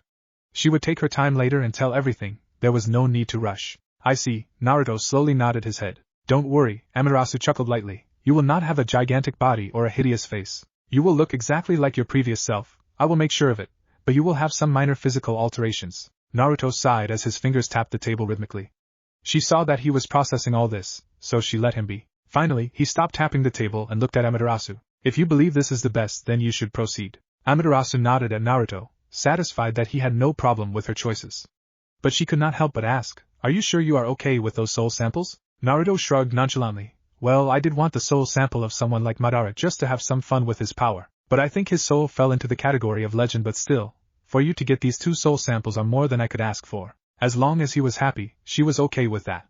But she did not know why all the soul samples he wanted were from the souls of those 2 particular clans, Senju and Uchiha. Guess she would find out later why he wanted to combine the soul samples from these 2 clans. The Avalon Kingdom. Almost everyone was present at the round table. Everyone was waiting for him, their king, to start. And even though they wore blank expressions, Naruto could feel that they were anything but calm. 3 nights ago, the moment Naruto started, everyone shifted on their seats. Kuroka, a turned devil, killed her master. The reason behind such action was because Kuroka found out that her master wanted to perform questionable research on her young sister, even though he agreed before not to touch her. It started as a heated argument, quickly becoming a brawl to a death battle, all because the devil did not back down. After his death, the whole clan descended upon her, and she could barely escape. While she was on the run, she made the decision to come to Avalon. It was not to seek asylum for her, rather she wanted us to make a deal on her behalf. She would turn herself in if we can protect her younger sister. The corner of Naruto's lips twitched when he felt the tension in the room rising. Regardless, he needed to continue. The first thing we did when we took her in was to send a message to the Nekashu clan and Kuro Oni clan since they were in the underworld. Next, we created a team to reach out to the devils. Before the team could officially head toward underworld, a reply message from the Kuro Oni clan came, but not from the Nekashu clan. Despite everyone saying otherwise and knowing it was a hasty and spontaneous decision, I went to underworld, the Nekashu clan compound. Naruto stopped unintentionally, as the images flashed before his eyes once again. The dead and the violated bodies of the Nekashu lying all around him, their spirits crying out to him, in despair and rage. He had lived through the 4th Shinobi War in his old universe, he had lived through the Great War in his current universe. He was used to deaths and the nefarious acts of vile monsters. But that did not mean he was used to it. No sane being could get used to this. All the Nekashu were killed. They were killed in their own compound. Yasaka spoke up from his side, taking the spotlight away from him. His gaze went toward her. It seemed like she understood the turmoil inside him and decided to lead the discussion. From what we had gathered so far, Yasaka continued, 1 hour after Kuroka's escape, a few devils unofficially formed a large group to raid the Nekashu compound. Their motives are unclear as of now. But the names of the suspects can be found in the report. Yasaka pointed at the unopened thick files in front of everyone. The Nekashu were caught off guard during the attack, and they were outnumbered. The fight escalated because the Nekashu fought back viciously, thinking their assailants were strays. And by now, all of you already know about the outcome of that battle. Yasaka took a deep breath before pointing at the files again. All the details are in the report. The time frame, names of the suspects who led the attack, and the ones who joined the attack. Yasaka paused, and Jiraiya immediately picked up. After securing the compound, our king and I devised a quick plan to intercept the execution of the Chiron, the younger sister of Kuroka. After rescuing the young Chiron, our king approached Satans and the devils with the full intention of hearing them out. They spit on his goodwill, figuratively. Jiraiya let out a cold smile. So, our king broke their strongest devil, literally. When Jiraiya stopped, no one else picked up after him. For a moment, only heavy silence reigned inside the room. So, what is our next course of action? Sylvia Lightwood, another Fae of the Old, asked. We fight back. Magari, the Nikomata with 7 tails, growled out her words. We tore off the facade of the new devils and showed the world that these vile beings did not change. Her vicious gaze turned to the only empty seat. It seems, even though this meeting is of utmost importance, we have an absentee. I know you are livid, Magari, more than any of us. And you have every right to be. Yasaka's gentle voice placated the angry Nikomata, somewhat at least. As for our absentee, none of us here can deny his remarkable contributions to our kingdom. Yasaka pointed at the empty seat. But keep in mind that, when he joined us, he was quite resolute in maintaining his neutrality. A neutrality he cannot maintain, not this time. He must choose a side. And the way current events are transpiring, he will. Jiraiya interrupted with that smug tone of his. A tone everyone was familiar with. He knew something that others did not know, not yet. Do you have something to share? August spoke up from the side. The smug look on Jiraiya's face, in an instant, turned into a calculative one. Just know this, if the current situation goes to an extreme state, he will not betray us. And he will not help the devils, not without letting us know about it. He raised his arm to stop Magari from interrupting him. And that is all we can ask of him for now. The silence fell onto the room once again. Naruto knew that they were, again, waiting for him. We had a solid contract, which should have ensured the safety of the Nekashu clan. But it did not. It was hard to keep his emotions in check. Naruto knew why. But he pressed on. If the roles were reversed, they would have demanded the heads of the culprits. And if we were to disagree, they would have forcibly invaded our lands and taken the heads. They would have trampled on our land as if it was theirs. They would flaunt their might and show us, to our faces, how insignificant we are. And then they would tell the world that they had only done what was right, nothing more, nothing less. Naruto smiled, an empty and hollow one. So we will do the same to them, nothing more, nothing less. The decision was made. The goal was clear. Honestly, it was pretty clear from the start when he saw the stance of the devils in the stadium. But now, it was his job to choose the best path leading to that goal. The path where his people come out on top with the least amount of bloodshed. The underworld. Zekrom Bale's gaze went toward the door when he heard the footsteps. A moment later, Ajuka opened the said door and came inside. His face was stiff, and he looked apologetic as he addressed their guest. I am sorry, son Wukong, but it seems Surzex cannot come because his meeting with the clan heads is not going to end anytime soon. I hope me being his replacement will not hinder our discussion. Ajuka's lies were all part of his plan. They were trying their hardest to hide the fact that Surzex lost so badly in a fight that he went into a coma. If that information were to leak, he would lose a lot of political cards, which Zekrom was sure the devils needed the most at this time. But it would all go to waste if his hunch regarding the Youkai faction were proven wrong. And this was where Sun Wukong came in. It is better this way, I suppose. Sun Wukong then turned toward the last member inside this private room. Before we start, here is my end of the deal. After this, my debt to you, Mephisto, and in extension to the devil faction will be fully cleared. Also, remember that I will not be revealing anything I am sworn to keep a secret. From those words, Zekrom understood that one of his premonitions was on spot and how the discussion would turn out. It seemed that Naruto Otsutsuki did not reveal that he defeated Surzex Lucifer. I hope you will not deny answering most of our questions under the guise that you are to keep them as secrets, Zekrom pointed out. Wukong snorted openly at him. Please do not compare my honor to yours. It was an insulting comment and gesture, but to Zekrom, it had no effect. He turned toward Mephisto and nodded. Who got the hint? Son Wukong, could you tell us what you know about the Youkai faction? Mephisto asked. The smile on Son Wukong's face after hearing the question greatly worried Zekrom. How ignorant you are was what the old monkey's expression told him. You really do not know anything, do you? Just as he feared, that was how Wukong answered. But without waiting for anyone, he continued, taking a blow from his old pipe. There is no more the Youkai faction. What all of you are looking for is the Avalon Kingdom. The kingdom was formed 10 years ago, when Naruto Otsutsuki married Lady Yasaka, who, at that time, was the leader of the former Youkai faction. It is unclear, but I believe the Shinto faction has some hands in this unification since the capital city of the Avalon Kingdom is called Amaterasu. How much support did they give? Now that is something no one knows as of yet. Zekrom frowned. The severity of the situation became worse if the Shinto faction allied with the Avalon Kingdom. Wukong took another puff and went on. I have seen many wonders around the supernatural world, but I have never seen such a miracle. The city Amaterasu, every corner, every street, every building has a charm of its own, has its own story to tell. But what struck me was the people. It did not matter if you had horns or tails, white wings or black wings, light energy or dark energy, hideous face or exquisite features. Everyone was mingling with one another casually, and had silent respect for others. There were no masks, no hiding, everyone was going on with their daily lives in their true forms. Yes, many of them were Youkai, but it did not look like they had any special privilege because of their race. He chuckled at the end. There is so much, but I do not think I can describe it with words alone. Can you tell us where their capital is? Ajuka asked. Zekrom frowned again, but he did not show it through his outer appearance this time. He knew that it was the wrong question to ask, and just as he thought, that I cannot tell. The answer was fast and short. I am sure that by now you know of our. Ajuka was rudely cut off as Sun Wukong snorted at him, even though his eyes could not be seen because of the strange shades he was wearing. Zekrom could tell that the old monkey's gaze held no respect toward them. Yes, everyone, every supernatural faction, knows about the Nekashu massacre, but not from the devil's perspectives. Sun Wukong let out a humorless chuckle. Zekrom could feel the blood draining from his face. It could not be. The old monkey continued, I think by today, every faction, from top governors to mere civilians, learned about the massacre. The Avalon Kingdom has released copies of your agreement with them, along with the statement of the supposed convict Kuroka. They also released pictures of the Nekashu clan compound, or whatever was left of it. The sneer on Sun Wukong's face was apparent this time. No one is buying the bullshit you are spreading. This was the worst outcome that Zekrom could expect. The devils had royally fucked up. There was no sugarcoating this event. Was he frustrated at what the devils did? No. The devils were the embodiment of the 7 sins. They were bound to do immoral deeds. Telling a devil to follow a righteous path was like telling a wild tiger to go vegan.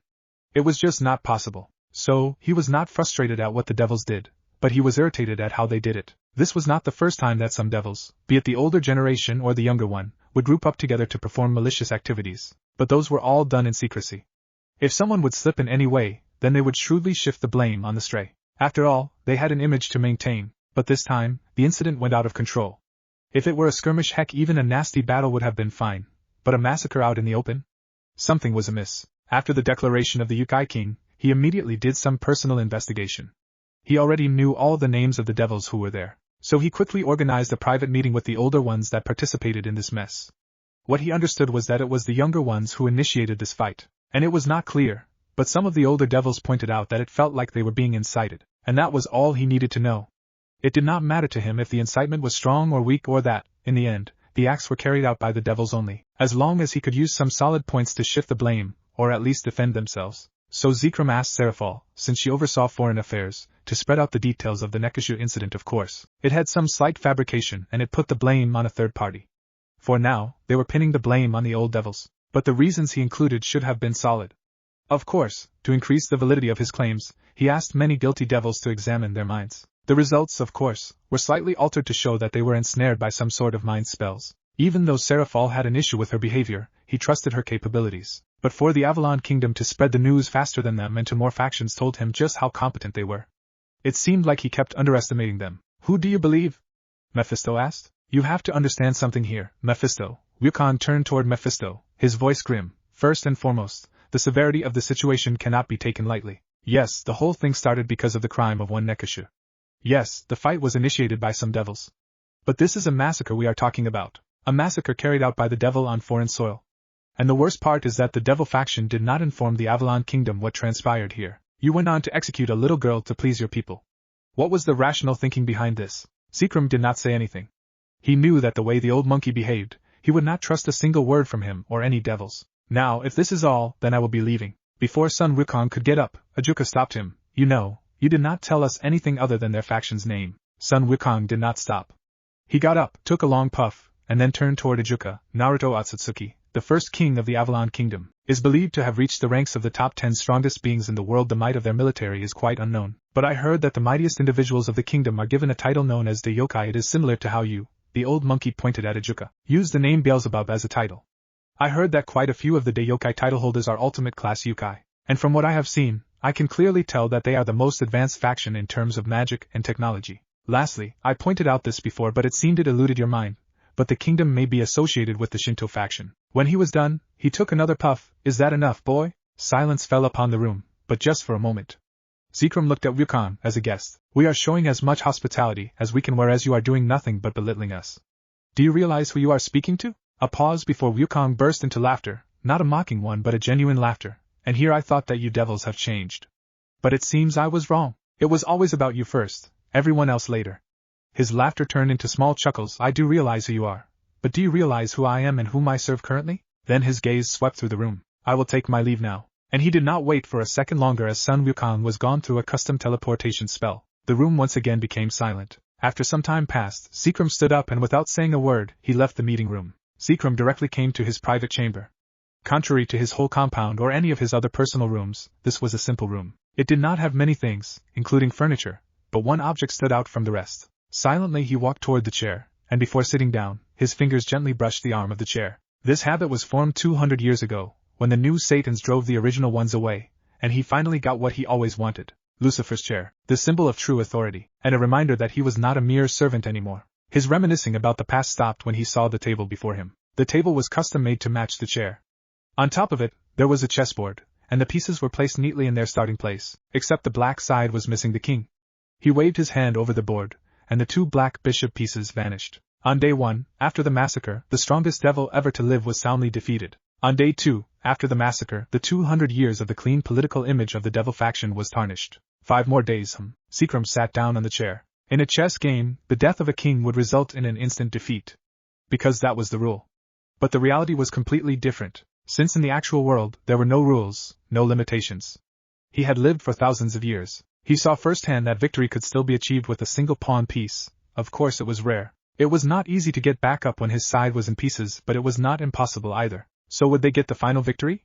The thought made Seacrum laugh. A faction created since the birth of men against a 10-year-old kingdom. Still, he would have to tread carefully. He had already underestimated them twice. His mind then went back to the core of the problem. The incident had one abnormality. Someone or something or some organization subtly initiated the massacre in a way that would put the entire blame on the devil faction. And it was done perfectly, a 10 out of 10 in execution, if Seacrum was being honest. But the question was, who was this third party targeting? Was it the devil faction? If so, the culprits would be the descendants of the original Satan. But the only devil who could pull this off was Ryzavim. The conclusion made him concerned. After all, Ryzavim was very shrewd like his father and Seacrum. One of the main reasons they won the civil war was because Ryzavim did not participate directly. Seacrum was sure they could still win even if he joined the war, but with many more casualties. But what if the enemy was after the Avalon Kingdom? Regardless, it was time to pull some strings. Even if the kingdom got 2 strikes first, he had no intention of giving them the third one. The Youkai King. 4. So, what do you think? Amaterasu could not help it. Her lips curved into a satisfied smile when she saw Naruto's reaction. She loved how Naruto's honest facial expressions and body gestures sometimes answered her questions rather than his words. Holy shit! This body looks exactly like my old one. I mean, other than those horns and sharp canine-like teeth, which look awesome by the way, everything is spot on. Amaterasu's lips formed an amused smile. I may not be one of the strongest around here, but I am one of the leaders of a pantheon. Creating a replica of your old body was just child's play. Hearing her words, Naruto turned his head to face and gave her a knowing smile. A pause later, Amaterasu sighed and started rubbing her forehead. Yes, the body was not the issue, and yes, I underestimated how difficult it was to combine those 2 particular types of soul samples. But the smile returned on her face. You will be pleased to hear that the merge was a success. But there is something strange about these 2 soul samples. After these 2 soul samples merged, they started acting as one instead of 2. Really? Naruto's tone and expression surprised her. This was the first time she had seen him so excited. Yes, Amaterasu delicately raised one of her eyebrows at him. What is more surprising is that the merged sample is not only acting as the core DNA of this body, but it is also merging with other DNAs. It is subtle for now. And the only reason this did not raise any concerns is because you said that this was a possibility. Naruto. Amaterasu noticed that Naruto still had that excited look on his face. Is it just these 2 particular people? Or is there something about their bloodline? It's a secret. Whatever Amaterasu was expecting, this was clearly not it. Naruto laughed. I am not hiding anything here, Lady Amaterasu. It is just that I want to see the result first before telling you about these 2 clans' bloodlines, as you said. Suddenly, he had a melancholic look as he glanced at his new body. These 2 clans had a rich history, and their lineage goes back to the very beginning of our world. If everything works out well, I will take my time and tell you about them. About their struggles, ambitions, and fates. Naruto turned to face her and smiled. That carefree, disarming smile of his. Maybe you should invite Susanoo and Tsukuyomi as well. I have a feeling they will greatly enjoy this as well. Of course, when I am ready to share, that is. Suddenly he made a sheepish expression. Well, after Susanoo stops chasing me around for that prank I pulled. Do you think he has calmed down? At least enough for me to go to the bars. Amaterasu snorted and immediately hid her face behind a conjured hand fan. An ancient goddess like her would not snort like that. But then again, that was the charm of their new champion. It had been 2 months since Amaterasu brought Naruto to their dimension, and she could say with complete honesty that she had never seen the Shinto faction brimming with so much joy and spirit. It was all because of their champion. He was a helpful and kind man by heart, there was no denying that. No matter the time or the status of the deity, Naruto would always lend a helping hand, and the way he could make others open up to him was really admirable. But that was not all. His mischievous pranks kept everyone at an edge, in a positive way, so to speak. His pranks were never harmful. Instead, the sole purpose of his pranks was to bring smiles to everyone's faces, most of the time. After all, there were times when his pranks went out of control. Like last week, when he thought that the statue of Susanoo lacked creativity, so he gave a helping hand. In her entire lifetime, she had never seen a statue so colorful that it looked intimidating. Needless to say, for the whole day, Naruto was chased by Susanoo because of this. Even she was targeted a few times. Of course, the pranks Naruto planned for her were very different and unique, because the aim of those pranks was to make her day all the more interesting. Chuckling, Amaterasu tried to focus on the topic at hand. I will keep that in mind. As for your body, she created hundreds of paper talismans which immediately started covering the body completely, from head to toe. Whoa, I look like a mummy there. The childlike expression of his brought a smile to her face. I will personally monitor the body's progress until it stabilizes completely. I may need to conduct a few more tests. Naruto gave her a questioning look. I thought the body had been stabilized already. Theoretically, yes, Amaterasu sighed, but, as I mentioned just now, after the two soul samples from your world merged into one, though it is subtle, it is changing the body, and the changes are quite substantial in my opinion. Merging with other DNAs, and yet from an outer perspective, it is not showing any changes. It is as if instead of merging, that particular soul sample is absorbing other elements inside the body while retaining their qualities. A truly marvelous feat, yes, but an unknown factor that I do not want my champion's body to have. Naruto's eyes softened momentarily before he started to laugh. All right, Lady Amaterasu. I will leave all these complex matters in your hands. But please remember that if you need any help, don't hesitate to ask me. He paused as he frowned. You know what, please let me know if you need any help. I am quite bored right now. Amaterasu chuckled, bored of hiding from Susanoo. Her answer was a sheepish look. Thank you for your offer, but I think you may be busy for the next few days. Seeing the questioning look on Naruto's face again, Amaterasu decided to elaborate. First of all, I must say, I am quite impressed at the speed you learned about our faction. Instead of gaining knowledge about Shinto faction from books and us, you took it a step further. You interacted with others, visited places, and even hung out at local gathering spots. Truly, Amaterasu's gaze softened as she looked at Naruto. You have a hero's heart. Naruto chuckled as he started to rub the back of his head. Now that you have learned as much as possible about our faction, I think it is time for you to learn about others. Not just factions, but other, let's say, wonders about this universe. Naruto sat straighter and leaned toward Amaterasu. With a nod, she started her explanation. I told you about the core stone, right? We can only see the large stone at the Earth's core after every 100 years. I think I should start with this. Why the time gap? An expected question, so it was easy for Amaterasu to answer. Well, that is one of the rules of the biblical god, creator of the core stone. I do not know how he does it, but the stone only appears after every 100 years or so. And the reason he created the core stone is to keep the peace between the factions. A lot of us are dissatisfied with the method, but we cannot argue about it since it's doing the job. It is not perfect, but at least it is better than nothing. Amaterasu chuckled at Naruto's silent inquiry look. The stone has the names of the top 10, the strongest top 10 beings in our dimension. As for how the strength of the top 10 is measured, simple, by comparing their power to the biblical gods. In a way, it works like this: the first in the top 10 list is the closest to the biblical god in terms of power and abilities, and the second one is the second closest, and it goes on like this. Amaterasu explained. So, he is the strongest one up there? Naruto asked. That he is. He is the strongest and the oldest among us. He is also the one who created the heaven realm and hell realm, and if some old records are to be believed, then he had not only reformed the earth so that the first humans could live there, but he also protected them from the dragons and other apex predators. Suddenly she sighed. But even with all his might and power, he still cannot face the menaces known as the three beasts. Naruto hummed. Then he shot his next question. But if he is weaker than those three ancient dragons, how come he defeated the strongest amongst them, Trihexa? Good question, Amaterasu chuckled, but there is no solid record of the fight. The only thing that we are certain of is that he sealed Trihexa with the help of the four horsemen. And Trimurti, how did the fight start, or how it ended, or even when did it happen? Most of us do not know any of it. At first, we thought that Trihexa was not even real. Some of the gods from various factions were quite persistent about it. But then Ophis confirmed that it was real and stronger than her. That shut down most of those gods. No one asked him directly? I mean, this is huge. The biblical god is one of the most reclusive gods I have ever seen. Or maybe he just does not want to associate with other gods. Amaterasu chuckled. Regardless, the fact remains that he is the strongest god alive, far overpowering and outranking any other gods or goddesses. And since the biblical god has no intention to take over other factions, no one wants to mess with him directly and deliberately in fear of turning him against their factions. Naruto voiced out his thought. Yes, and then there's the fact that the beings in the high tier of the top 10 do not want any conflicts. But it does not stop the factions from having a small squabble here and there with one another. But all of us make sure not to escalate the squabbles into an all-out war. Amaterasu added. What about the Great War? Naruto asked. That's what happens when the strongest and the largest faction have a civil war. Although the devils and the fallen consider themselves as separate factions, to the rest of the supernatural world, we consider the three faction as one single faction. And the Great War also gave us a glimpse of what would happen if a full-scale faction war breaks out. Amaterasu explained. I see. Naruto paused for a moment before continuing. Later, I will go through all the faction civil wars and take notes. It may come in handy. Amaterasu nodded at Naruto's idea. A moment later she spoke. Do you have any more questions? Dinner is going to be served soon. Yeah, one last question. Naruto started to rub the back of his head. How does a god or goddess become stronger? I get a feeling it is not just simple training, like us normal folks. She knew why Naruto was feeling awkward about asking such a question. Just yesterday, when they were discussing their faction standing, Amaterasu had to let out some harsh truths. One was about their faction being currently amongst the lower side of the mid-rank in overall faction ranking. She blamed it on the civil war of the devil faction, which weakened some of the most powerful Youkai clans. She did give him the details but was glad that Naruto was very considerate throughout the whole time. He did not ask anything and just listened. Truly, he was an extraordinary being. But, it seems I forgot to tell you one of the most important details.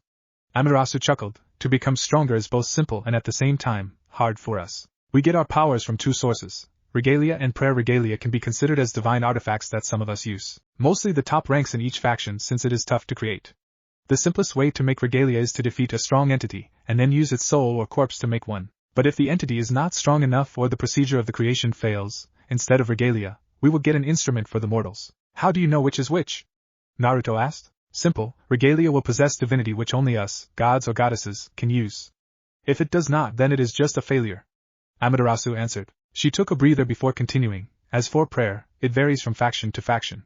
For some factions, it is just getting tributes in various forms from their believers, and for some factions, it is the form of praying to their gods or goddesses. This prayer from our believers strengthens our divinity. So, in a simpler term, regalia gives us different kinds of powers and abilities, and prayer strengthens the core of our being. I see. Naruto's gaze shifted downwards as he started to tap the desk lightly with his index finger. The mature look Naruto had now was opposite from what he had just moments ago. Suddenly, his gaze shifted again and his eyes met hers. What about training and self-improvement? I may be a bit biased here, but I think hard work can also be considered as another alternative. Maybe. Amaterasu tried to sound positive, but it was hard for her since she had seen some genuinely terrifying beings with powers that could give nightmares even to the gods and goddesses. Naruto did not say anything for some time. The silence stretched for a few minutes before one of Amaterasu's servants came and stated that the dinner was ready. Shall we continue this after dinner then? Amaterasu asked when the servant left. Naruto nodded. But as they got up from their chairs, Naruto turned toward Amaterasu.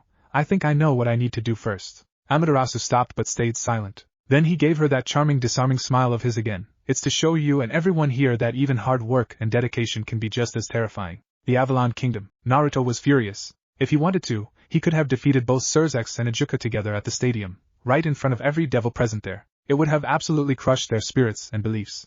But he did not because, 1, there would have been many casualties. He avoided that not because he cared for the devils but to show that he was not like them. He would not take the lives of the innocents just because he could. And 2, he wanted to avoid revealing what he could do. His techniques and skills were very unique. Even his fighting style was considered abnormal in this world, and so, he would fight away from everyone's prying eyes most of the time. And if he could not, then he would go with the minimal power but high efficiency method. This time was not any different. Regardless, he knocked down their strongest devil and gave the whole faction 1 week time. His messages were simple. The devil faction was not invincible, and all the Avalon Kingdom wanted was justice, fitting and merciless.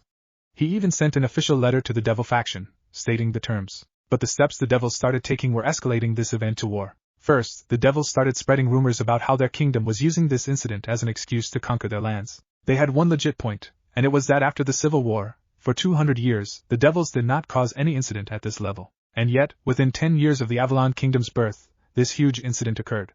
But, it was well within Jiraiya and August's expectations, and just as those two expected, to maintain their pride, the devil faction did not play the main card. They did not point out that he defeated Surzex, which could have diverted the supernatural world's attention to him. But the way the devils kept saying that the massacre was nothing but a part of a grand scheme made him want to snap some necks. Fortunately, it was pretty easy to defend their case since this was not the first time the devil faction harmed the Youkai.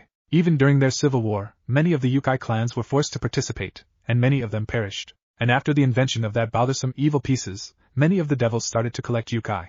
Last but not least, after releasing copies of the contract to the supernatural world, almost all the other factions either took a neutral position or indirectly pointed the finger at the devil faction. Up to this point, everything was still somewhat okay, but their following action completely broke all his restraints. Naruto had sent a small force to barricade and watch over the Nekashu compound. There was nothing left there, but he did not want the Nekashu's land to be ravaged anymore. He could not send a large force since some might take it as an aggressive stance from their side. He also explicitly ordered the squad to stay inside the land no matter what. Nothing was amiss on the first few days. And then out of nowhere, the Devil faction attacked the compound with full force. The unit took a heavy blow, with few deaths. The leader of the squad made a full retreat, otherwise they would have been completely wiped out. Then, the Devils had the gall to play the victim when they attacked without any warnings. Their official statement about the attack was that until 1 week was over, they would not allow any Youkai near their land, even though the Nekashu compound legally belonged to the Youkai and was entirely outside of their land. Of course, they had put in other excuses, but just after the first line, Naruto burnt the paper, and now the Devils had decided to hide behind their greatest defense. Naruto finally approached his destination, one of the most highly secured guest rooms in the Avalon Palace. This room also worked as a small conference room, which was why he chose this place for their guests. He was not surprised to see Jiraiya in front of the door, who was wearing a blank mask similar to what Roots used to wear. Naruto just raised an eyebrow, silently telling Jiraiya to say his thoughts. We both know why. Jiraiya pointed at the door with his thumb. They are here. I know you can handle yourself. But just a suggestion, if things get complicated, back down. We can't have them get tangled in this. With that, Jiraiya opened the door and entered first to announce his arrival. But Naruto did not enter immediately. He looked up to see his reflection from the marble ceiling staring back at him. His lips slightly curved upward as he saw his normal azure eyes change into his special Rinnegan, where the scara had a golden hue instead of the silver-purple. After the transformation was done, he entered. The first one to catch Naruto's attention was the Archangel. And the reason for this was not his flashy dress or the unique holy power emitting from him, but his expression. The moment Naruto entered, and the moment Michael saw him, the Archangel's eyes went wide and just for a fraction of a second his power flickered. But Michael composed himself quite fast. The slip-up came and went quickly, but Naruto caught it. The reason why most did not notice it was because all their attention was purely on Naruto. But he was sure Jiraiya sensed the abnormality, as well since he was facing Michael. His eyes quickly scanned the other two guests as he approached his seat, one male and one female. He had read about their profiles before. Vasco Strata, one of the big shots in the church as he was ranked the second highest official in the church as cardinal priest. And then there was Griselda Corda, famous for being the strongest female exorcist alive. His seat was not a grand throne in this room, everyone's seat here was the same. It was done to show equality. After he took his seat, everyone else did as well. Naruto had Yasaka sitting down to his right and August to his left. And on the opposite side of the table, Michael was in the middle while Vasco and Griselda sat left and right of him, respectively. And Jiraiya was standing by the door. Welcome to the Avalon Kingdom. I wish I could say it is an honor to have such esteemed guests in our humble kingdom. But we are not having this meeting to share our pleasantries, even though I wish it were the case. Not everything goes how we want them to be, right? Naruto started with a rueful smile. There was a pause. Finally, Michael coughed. It seemed, for some reason, he looked quite out of it. Composing himself once again, the Archangel started. Please trust us when we say we also wished it to be different. And yet here you are. Naruto cut Michael off. He released a tired sigh and gazed over the other exorcists. Let's just cut the chit-chat, shall we? What did the Devils ask you to do? His blunt question surprised his guests. There was a slight pause before Vasco implored King Atsutsuki. We know that you are angry, and you have every right to be, but all we ask of you is to listen to us for a few minutes. The silence that lingered afterward was anything but comfortable, but in the end, Naruto gave them his consent. Releasing a deep breath, Vasco started his explanation. You want justice for the Nekashu, we all understand that. Unfortunately, the Devils are reacting to this situation very poorly.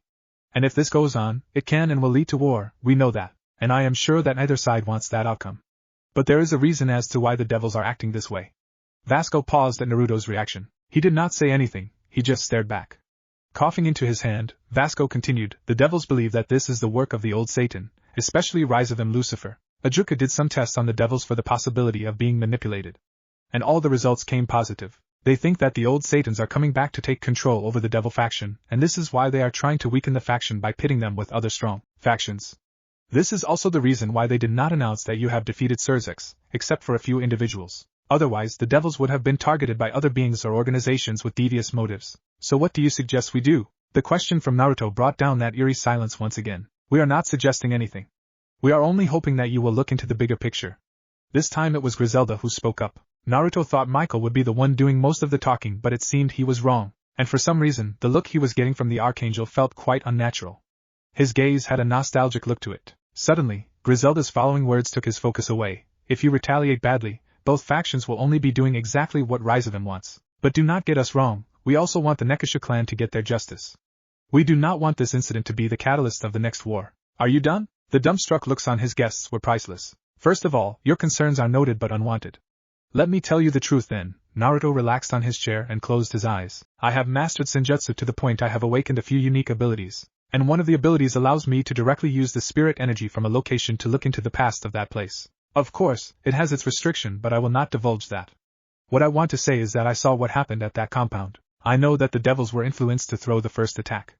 But Naruto opened his eyes, and his guests filched. After all, the power he released through his eyes might be subtle. Still, it was not anything his guests were accustomed to. The atrocities committed by the devils cannot be brushed off by simply saying that they were influenced by a third party. They could have stopped, but they did not. They went on killing and raping till there were none left. There is no excuse, no justification, for what they have done. Naruto felt his powers rising, he could see the sweat on his guest's forehead. But he could not stop. Fortunately, a gentle touch from his wife calmed down his raging emotions. Her aura brought him back before he lost himself in those horrific memories. Naruto grabbed her hand tightly and took a few short breaths. We are truly sorry to hear that, but rest assured that the new Satan will properly deliver their punishment, Vasco replied. So I am guessing the Heaven faction is trying to be the mediator in this situation. Naruto's gaze went over all three of them. If so, then I will ask again. What do you think is the best solution? The devils massacred the Nekashu clan, influenced by an enemy that they could not kill or imprison within 200 years. Pretty sure they also have the excuses ready for this. Then, they did not honor our contract. They refused to give the justice that the Nekashu clan deserves. I mean, when I went to the stadium to save the younger sister, who was completely innocent and unrelated to the event by the way, I saw many devils who took part in the crime were sitting there, and going on with their lives. They did not have an ounce of guilt in them for what they did. Or now they are going to say that someone also brainwashed them to act like this. The funniest part though, it did not end here now did it? Just yesterday, they attacked the Nekashu compound again. I had sent a squad of 20 people, who stayed only inside the compound to watch over the land, which in every way belongs to us. Then without any warnings or messages, the devils attacked with full force. 7 of our men were killed in action, and quite a few suffered serious injuries. And the best part in all of these, the devils are playing the victim again. Naruto smiled. But he was sure it didn't come out as intended, so tell me, what do you think is the best solution? The devils are in the wrong and so are their actions, no one is denying this. Finally, Michael spoke up, taking the center of everyone's attention. But if you take action similar to them, a war will break out. We are not here to defend what the devils did. We are here, hoping and trying that this does not escalate to war. And if everything fails, then the flames of war will spread to the human world and other factions again. If that happens, many people will die. Michael gave that unnatural look again. Your people will die. Will you be okay with that? This caught Naruto off guard. And somehow, he could feel that there was something else hidden deep inside the Archangel's words. Do you know why we named our faction the Avalon Kingdom? Everyone turned their gaze toward the speaker, who was none other than Yasaka. With a smile toward the guests, she continued, Our king here has united all the Youkai, be it a large prestigious clan or a small newly formed group, within 10 years, a feat that even the gods and goddesses from the Shinto faction dubbed as a miracle. Of course, fights had occurred, and blood had been spilled, but it was still considered the most peaceful unification recorded since the birth of Youkai. Then he made the most remarkable achievement that none of us had ever thought was possible. He made an alliance, a true union between the fairy faction and the Youkai faction, without spilling a single drop of blood. He named this new allied faction the Avalon Kingdom. Avalon, in fairies' terms, is similar to heaven. It is considered the ever-distant utopia for the fairies, untouched and uncontrolled by any being or laws. Our king liked the concept of that place so much that he named our kingdom after it rather than giving it more of a Youkai or Eastern culture-related name. And the way he presented the kingdom's name to us, his people, made fairies respect him and Youkai adore him. Yasaka gave Naruto's hand a light squeeze. Also, the Avalon Kingdom of ours is not a faction, because, to our king and our people, faction indicates a society of certain races or beings who follow certain gods or faiths. The Avalon Kingdom does not possess that prejudice. We take in and protect anyone, as long as you love the land you live in, respect everyone regardless of their race, and honor the rules that uphold the peace. And all this was made possible by our king, Naruto Otsutsuki. Then the smile left her face as she frowned. So if he asks us to go to war, we will gladly lay down our lives knowing that he is doing so to protect our future, our freedom, our beloved, and our rights. And we will do it as many times as he asks because everyone in the Avalon Kingdom believes in him. After all, until now, he had always been our guiding star. So I ask you, Lord Michael, do not judge our king's actions and values based on your beliefs on protecting a balance that does not exist. This was totally not on purpose, but Naruto let out a low whistle when his wife was done. There was no doubt in Naruto's mind regarding the actions that he had to take, and the recent actions of the devils solidified his resolve. But he would not lie, hearing the badass speech of his queen did make him feel good. He faced the Archangel and smiled. Lord Michael, you heard our queen. Also, that remark about the innocents dying, the lives of many innocent Youkai had already been lost. And more are still being killed by the devils. I do not know how you are looking at this, but to me, it seems they had already made the decision. Instead of giving us the justice that we seek, the devils want to protect their pride. And they will do it regardless of the consequences. Naruto started to rub his eyes as he released a deep breath. Punish those that took part in the massacre and execute the leaders of the raid. That is all we asked? We do not want any monetary benefits, nor do we not want the whole devil faction to be punished. It is so simple, and yet Naruto took another deep breath. After a pause, he shook his head. This is going nowhere, and then looked at August to his side. August, will you show our guests the way out? Now, this snapped them back to reality. And it seemed they had things to say, but Naruto knew how to shut them up. After all, he was not the Hokage for show. The way he sat and the way he looked at his guests was enough to tell them he had made his decision, and would not hear a single word. They were welcome to try though. Vasco and Griselda gave up quickly and got up. But Michael did not get up immediately. The stare down between the Archangel and the Youkai King continued for a few moments. Finally, Michael averted his gaze, not on his own. It was because Vasco called him out. Slowly they followed August, but just before leaving the room, Michael stopped. I have no right to say this, but please, I implore you again, reconsider this. He did not wait for any answer after that and just left. Jiraiya also followed the guests from behind, closing the door on his way out. When everyone was gone, Yasaka got up from her chair and knelt in front of Naruto, tightly holding both his hands. What are you afraid of, my love? Naruto chuckled. She still had the power to see through him, to understand his inner conflicts. Even though he had the Rinnegan, her eyes were more remarkable than his. They always had been. Even now, without any special power, she could see through the masks and facades of her beloved ones. Letting out another chuckle, he bent down and kissed her hands. I am worried about the future. Yasaka did not say anything. Her silent support made him continue. Every faction, big or small, will know about us, about our bloody and vicious entrance into the supernatural world. This may create some doubts and complications, which will affect the future relationship between our kingdom and other factions. Not only that, but there are also a lot of Youkai clans and fairy societies out there. They will be in danger from now on. When he was done, Yasaka just smiled. But her expression said enough. Then she let out a cute scream as Naruto pulled her onto his lap and buried his face in her chest. This sucks. Yasaka giggled and started brushing his hair. You are not omnipotent, my love. You cannot control everything. But you can learn from this and make sure something like this won't happen to our people again. Michael is right about one thing though. People will die. Naruto whispered. Unfortunately, there will be casualties, yes. But what are the alternatives? Yasaka answered. You have seen how evil and ruthless this world can be. Even our previous world, which was full of fights and deaths, does not hold a candle to this one. Without power, words and beliefs alone are not enough to move people. Without spilling blood, no one can create a kingdom. But you did. Naruto blinked. Then he looked up to meet her warm gaze. She continued with that adorable smile of hers. Even actual gods and goddesses consider your achievements as miracles, things they thought were impossible. But that's who you are. You can create miracles, not just with your words but also with your power. Your power far surpasses all the gods and goddesses of Shinto faction combined. An unimaginable amount of power, but yet you do not use it like the most. You use your powers, your beliefs, and your ideas to do the right thing, to create the correct path, no matter how hard it is.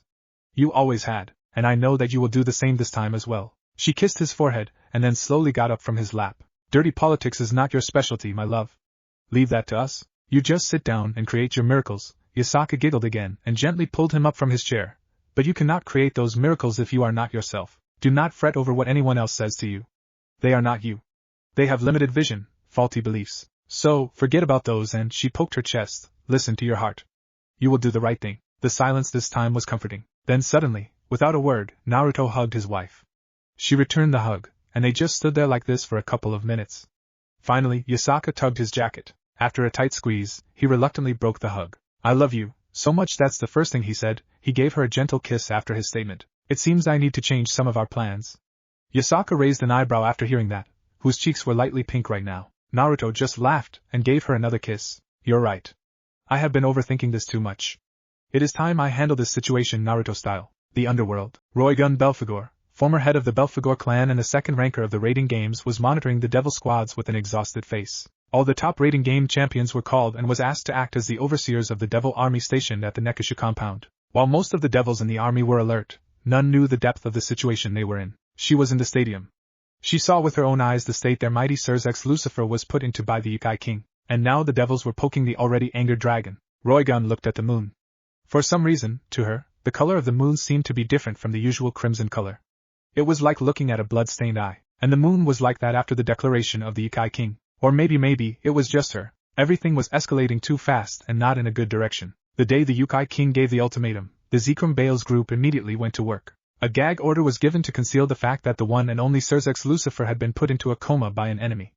Even now, many of the devils do not know about this fact. The same day, the rest of the Satans and the Devil Council tried to take control of the incident. They were fabricating the event about the Nekashu and reaching out to the other factions to gain their sympathy.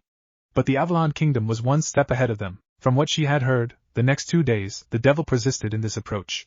They tried to raise doubts about the kingdom's motives and paint them in a bad light. That did not work either, since the Avalon Kingdom put up solid defenses against such accusations. Then her faction did something that they should not have. On the 5th day, they attacked the Nekashu compound and drove away the Youkai units stationed there. And it was not a simple attack. The devils went all out knowing what they were truly doing. They even went after the Youkai clans living in the underworld, but fortunately, all of them had moved away. It was a drastic and stupid move.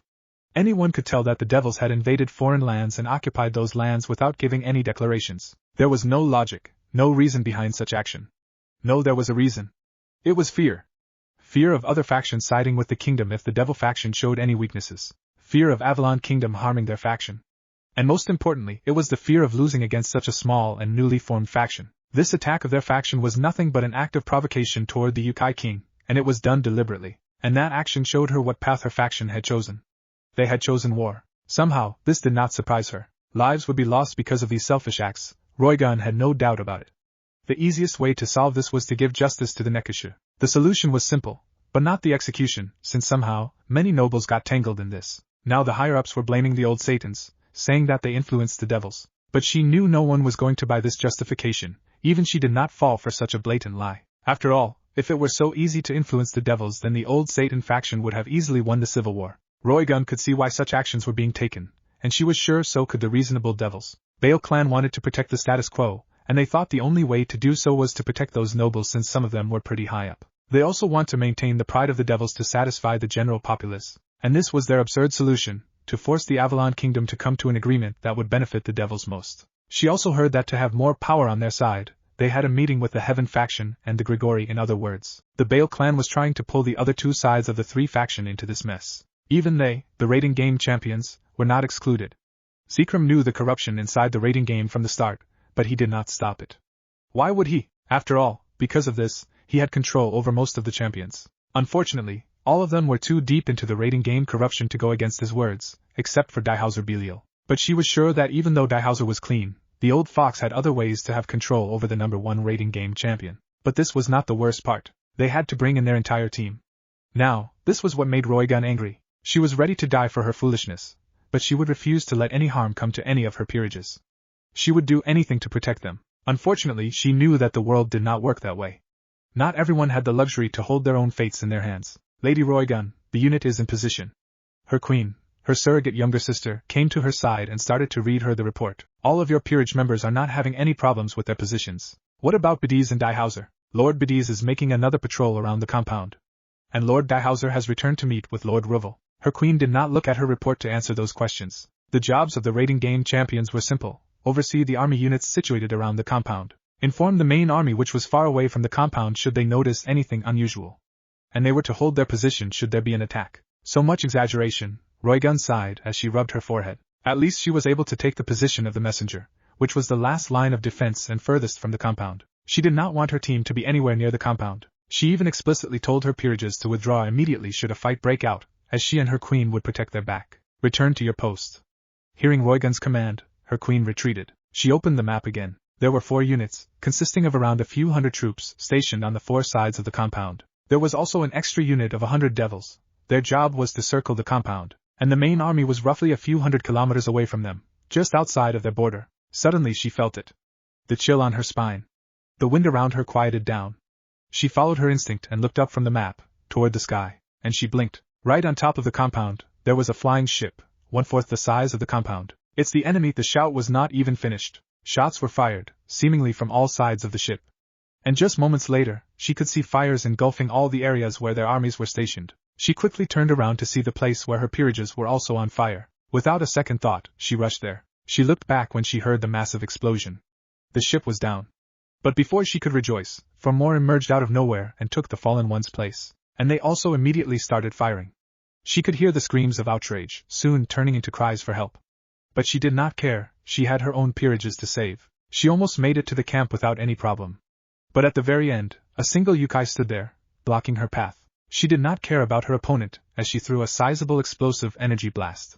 Her carelessness almost killed her if it was not for her years of honed instinct. The energy blade narrowly missed her neck. That woke her up. Even though she could see the camp where her peerages were, even though the said camp was on fire, and she was hearing the sounds of fighting, she still put all her focus on the opponent in front of her.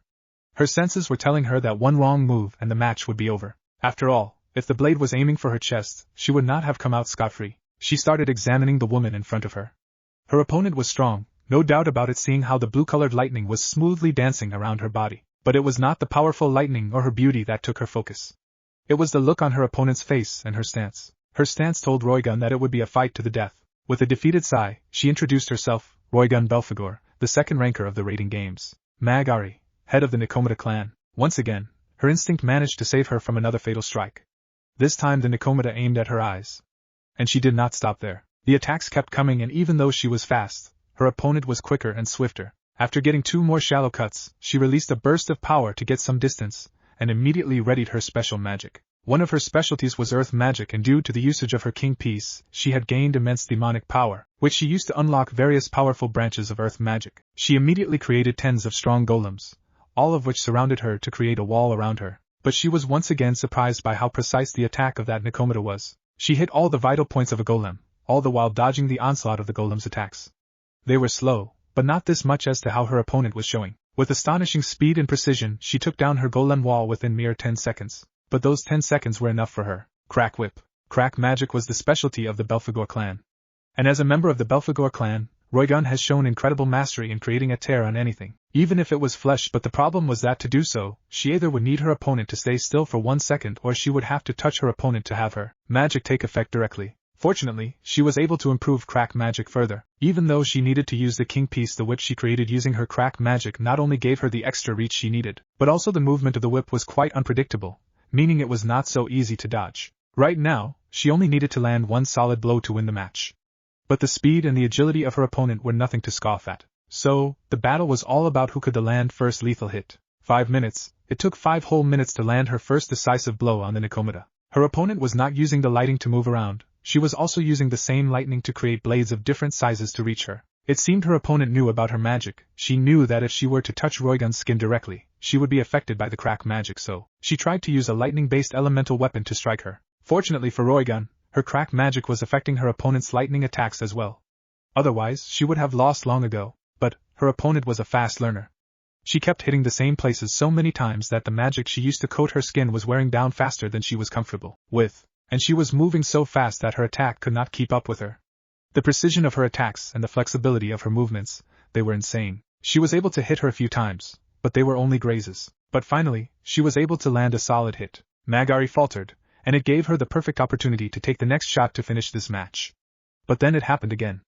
All of her senses started screaming at her. The clothes Magari had on her were torn apart by the intense lightning she started creating. The lightning she was using before was blue in color, and now it was completely dark purple. Her legs starting from her knees, her arms starting from her elbows, and the tips of all her 7 tails and ears were completely covered in lightning. Roygun did not even blink. She was sent flying.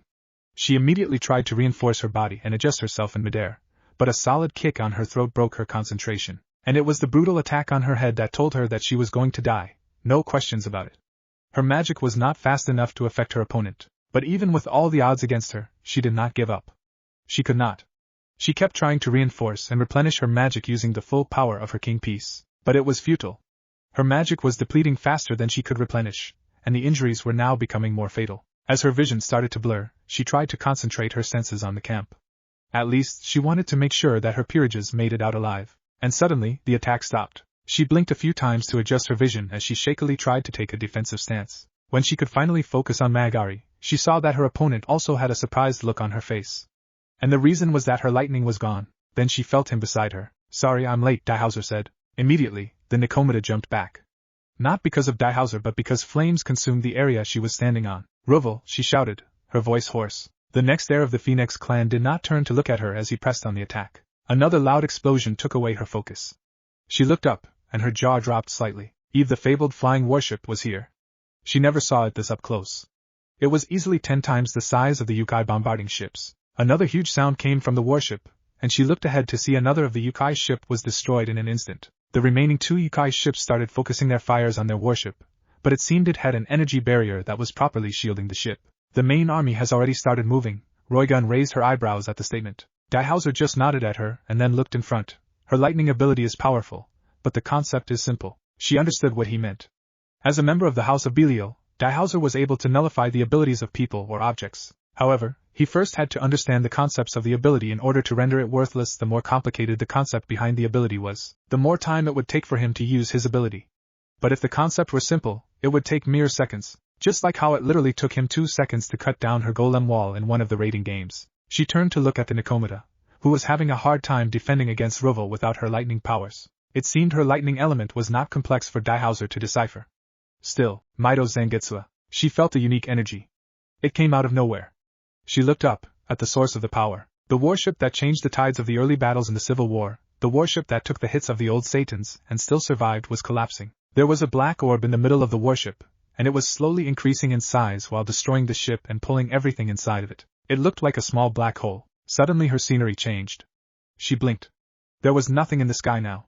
She looked down to see the familiar muscular hand tightly holding her. She blushed, but just for a second before her gaze stopped at the place they were standing. Green energy flame was covering that place. She finally understood what happened. Someone attacked where they were standing, and she did not even notice, let alone react to it. And if it was not for Daihauser moving her away, she shuddered at the thought. Then she saw him. He was a handsome and tall young man with fair skin, pointed ears, and knee-length silver hair. He was wearing an elegant-looking kimono with samurai-type armor on top of it, and there was a huge fur on top of his right shoulder. And one look at the sword he was wielding told her that it was a very dangerous weapon.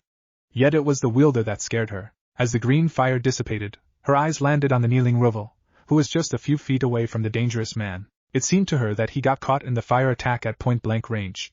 She wanted to shout, but she could not. The man just walked past him without a care, and suddenly Ruvel fell down on the ground. Then she understood. Although Daihauser dodged the green fire attack along with her, it was not aimed at them. The attack was meant for Ruvel. And she could sense it. Ruvel Phoenix, the heir of the Phoenix clan, was dead. Roigun. Daihauser grabbed her attention. She looked at him, still unable to comprehend what was happening. Retreat. It was this word that made all her senses come back. But before she could retort, he continued, his eyes not moving away from the man. Retreat and regroup with the main force. Tell them what happened and wait for Lord Ajuka's arrival. If he does not arrive within the time limit, and if you do not receive any messages from me by that time, make a full retreat.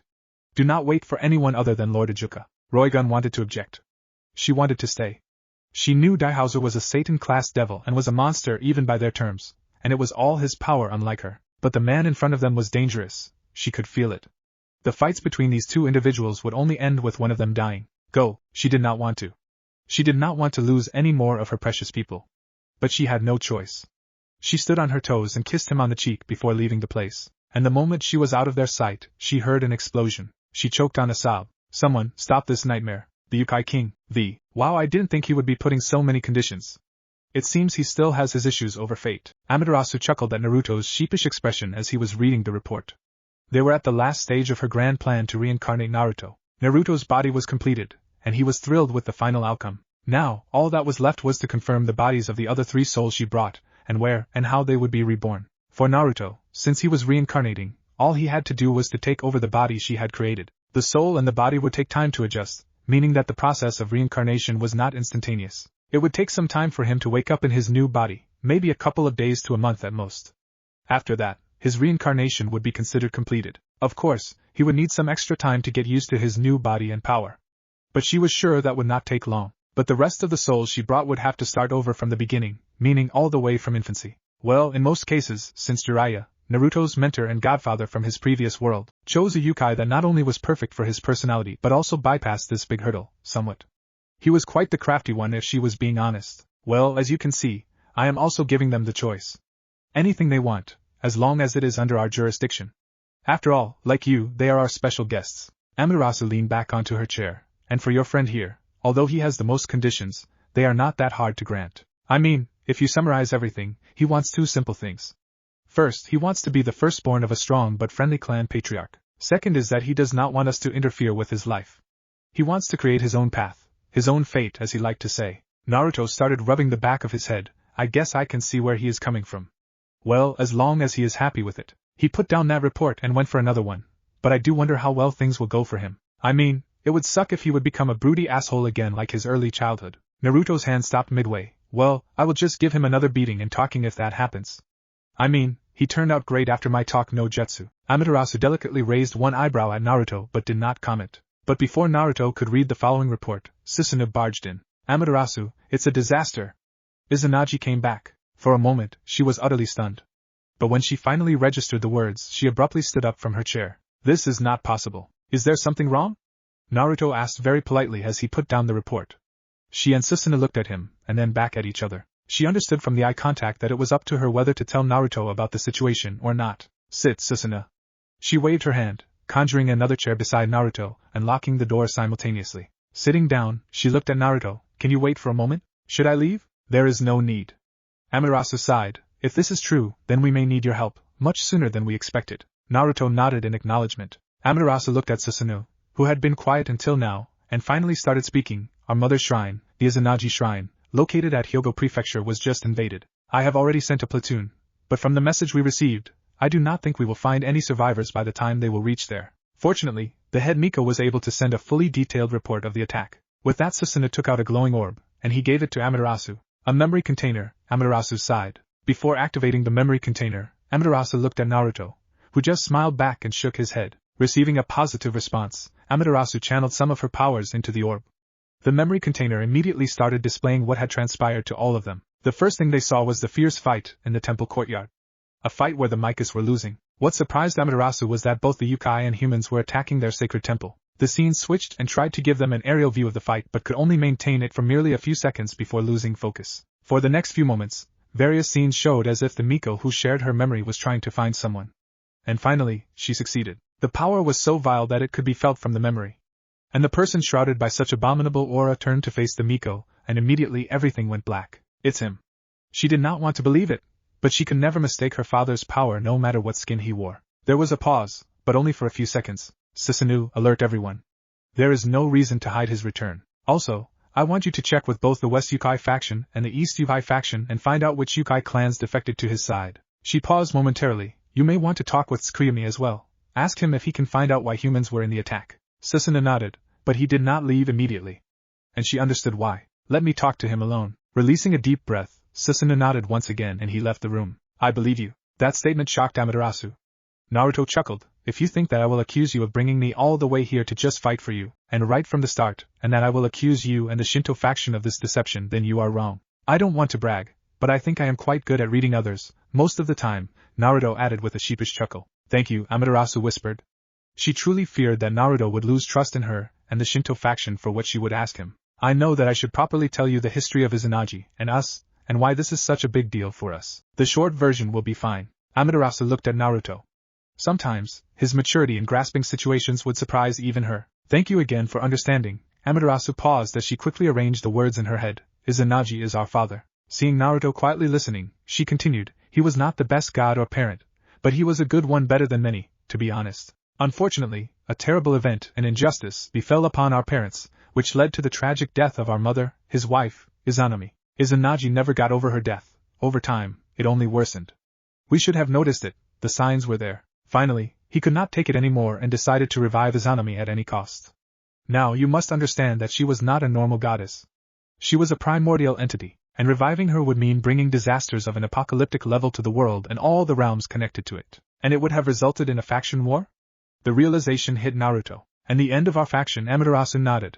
The sadness in her tone was quite evident. Because of that, we had to stop him no matter what. But we could not defeat him as he was stronger than us. So, we tricked him and sealed him in hell. And now he came back. I do not know how he evaded the 4 horsemen, guardians of hell, Amaterasu sighed. But then she noticed the confused look on Naruto's face. She chuckled wryly. A lesson for a later time perhaps. Naruto matched her smile. I understand. I will start the ritual right away. With that, she got up, and Naruto followed. How long will it take for me to adjust? The bonding between your soul and your new body will take a few days, a month at most. After that, I cannot tell how long you need to get used to your new powers and body. Amaterasu answered as they headed for the door. It will be funny if I wake up in my new body on October 10th, Naruto chuckled. Amaterasu paused. She remembered the date and understood what Naruto was implying, your actual birthday. Naruto just grinned back in response. Amaterasu smiled and shook her head. Today is September 15th, 1939. Just a few more days, I suppose. The underworld, the biblical god and the four Satan were not the only reasons most factions were wary of the three factions. There was another reason. It was their mighty armies. The overall power level of the armies belonging to the angels, the fallens, and the devils was relatively high compared to other factions' armies. This was not just a boasting but a fact proven throughout history. Angels and fallens were well known for their distinct light attribute powers and advanced war technology. As for the devils, they had destructive powers and unique clan abilities. But what separated the devils from the angels and the fallens was the number of strong individuals they had, which was almost as much as the combined number of individuals angels and fallens had. So, the general populace of the devil faction was not much worried, even though there was a rumor that the king of Youkai had beaten their all-powerful Surzex Lucifer. They did not believe it. To them, such a thing was not possible. But Bediz Abaddon knew the truth. He had seen it and felt helpless when the Youkai king struck. The attack was quick, brutal, and had properly delivered the message. The Avalon Kingdom was not weak, of course. The devils made sure that the news about the defeat of their Lucifer would not spread, even amongst the general devil populace. Somehow, they succeeded. But that did not mean that the danger was cleared. That was why he did all he could to help Zekrom, even though he did not like the old fox. And the reason was that if Zekrom were to fail, Bediz would be in the first line to be executed. Yes, Bediz was one of the devils who took the lead part in the Nekashu massacre. He also knew that something or someone incited them when the devils had a heated argument with the Nekashu. After all, even though it was mostly because of the king piece, he was still an ultimate class devil, a powerful one too, but he still went with his urge, killing and raping the unprepared Nekashu. After all, the Youkai were low-rank beings that ought to serve higher ones like the devils. They should be glad that the devils gave them a chance to ascend through evil pieces, yet they were defying them. So, they got the fate they deserved, annihilation. Even though the haze left after the devils had their fun, most of them did not feel any remorse. But the situation completely changed when they saw what Naruto Otsutsuki was capable of. But Bediz knew they would still commit those heinous crimes if they were to go back in time. They were the devils, after all. So, that was why Bediz was doing everything he could to make sure Zekrom would gain the final victory in this political war. He and most of the devils were confident that this would never escalate to an actual war. After all, there was no way the Youkai would seek a direct confrontation. The Avalon Kingdom might have one strong individual, but that did not mean that their army would be of any match against theirs. And that was why they were completely caught off guard when the kingdom struck. There was no sound, magic outlet, nothing. A flying ship appeared out of nowhere. It's the enemy, he could not finish as the cannons on the ship roared. It looked like the ship was loaded with nothing but cannons aimed at all sides. The design of it was ridiculous, but it served its purpose. The cannons did not fire in random directions. All the camps, including the mobile patrol camp he was leading, and the messenger camps far away, all of these locations were hit simultaneously. Fires engulfed the camps in a matter of seconds. A few unlucky devils died immediately, but the most quickly got back up on their feet and started casting defensive and healing magic. The first round might have caught Bediz off guard, but he was ready for the second. As soon as the flying ship fired the second round, Bediz used his clan's infamous hole ability, and created multiple portals around the ship, which absorbed the cannon shells and reflected them back at the ship. The counter was lethal.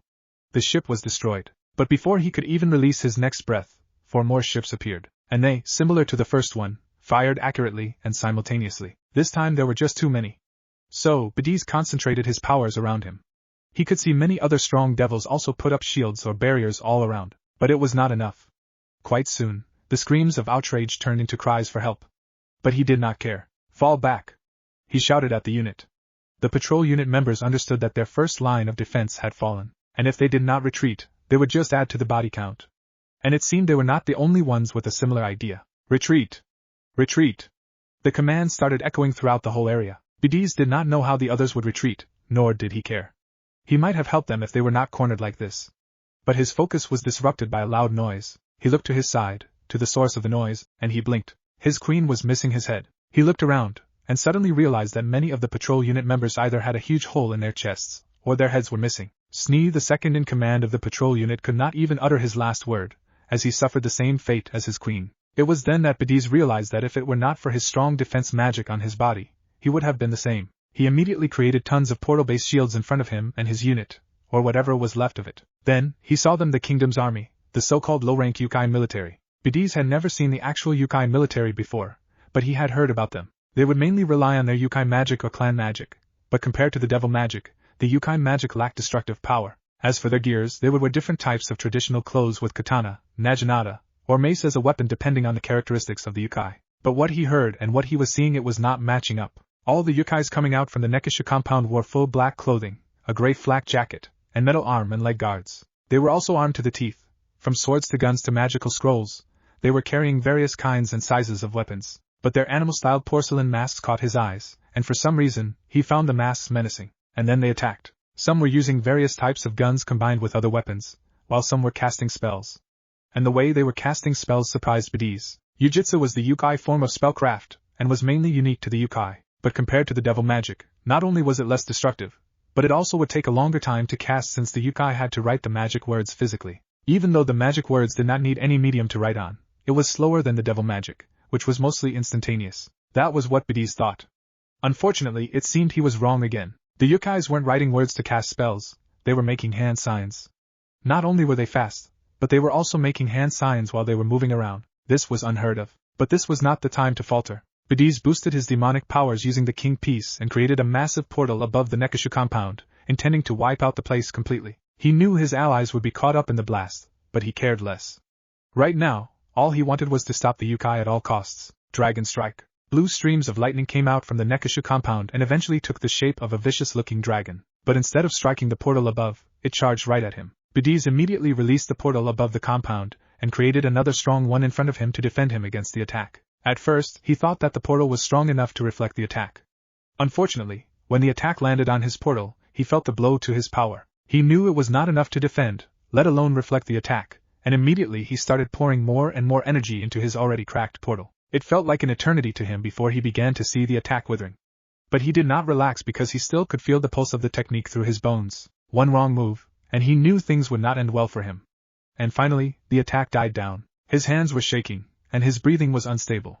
It was not only because he was tired. It was because he finally saw the attacker. It was not the silver-haired yokai's good look, or the menacing sword he was wielding that he was wary of. It was the feeling he got. His instincts told him that he should not fight this yokai, not like this. It was the same feeling he got when he first met Daihauser. The demeanor of a prideful individual whose strength could only be described with one word, monster. An opponent he could never beat fairly. He had to escape. Bidis immediately fired energy blasts at him, all going at him from random directions. But instead of falling back as he hoped, the Youkai deflected all his shots in one swift sword strike while charging at him. He started to regret not teleporting out of the place at the first chance he got. He always had 2 safe locations locked on in case of emergencies. But those kinds of teleportation would take him more than a few hundred miles away to safety and would require some time to cast. And it seemed he would not be allowed to get that needed time. Bidis started covering the area with hole and placed them between him and his opponent. But instead of cutting the portals and charging at him like he wanted, the Youkai started maneuvering around him. He knows about my powers? As the Youkai was dodging the portals and closing in, he was getting restless. No matter how fast he would relocate the portals or magic trap bombs, another of his specialties, the Youkai was faster to reposition himself and even quicker to dodge his subtle traps. His movements were beyond abnormal. Finally, he backed away. And it was not for his power or attacks. It was because the devil's trademark warship Eve entered. Bidis could not help it. He started to laugh out loud. Because if this was here, then it meant that the Satans were not far behind. It's over. He snarled at his opponent, who was looking at the warship taking down 2 of the Yokai's ones. Now, just stay still and accept your demise, like those cat whores. The look he got from the Youkai after he said those words made his bones freeze. Orochi's breath. The sword the Youkai was wielding glowed in green color, and Bidis could sense the ominous feeling coming from the energy.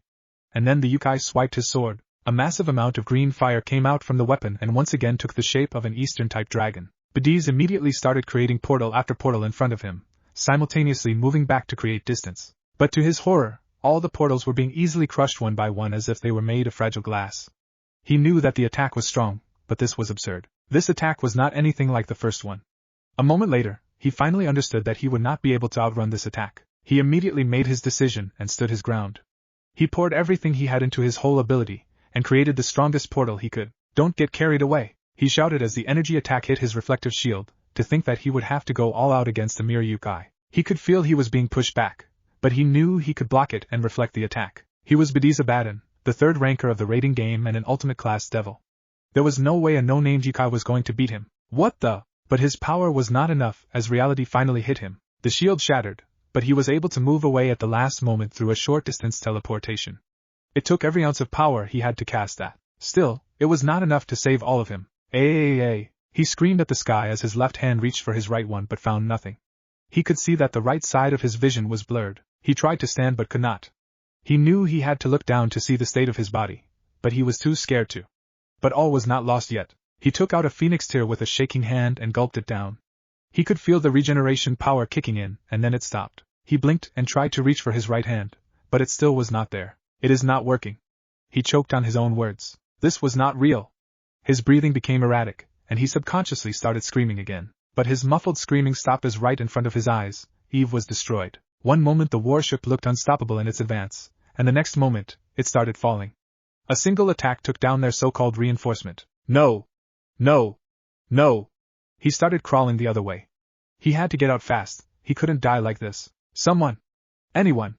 Help me! Says Homaru's POV. Says Homaru knew that Badiz had run away. He even knew where he teleported to, but he did not bother giving chase. The cowardly devil was not going to survive with the injury he received from his attack. Even if he did, it did not matter. Nothing mattered, as by the end of this night justice would be taken for the Nekashu, one way or another. The devils really did not know what was coming at them. He silently gave orders to the squads and went after Magari, who was the first to take off. She wanted to get the most kills, which was quite understandable, but he could tell she needed backup as he sensed the new devils joining the fight.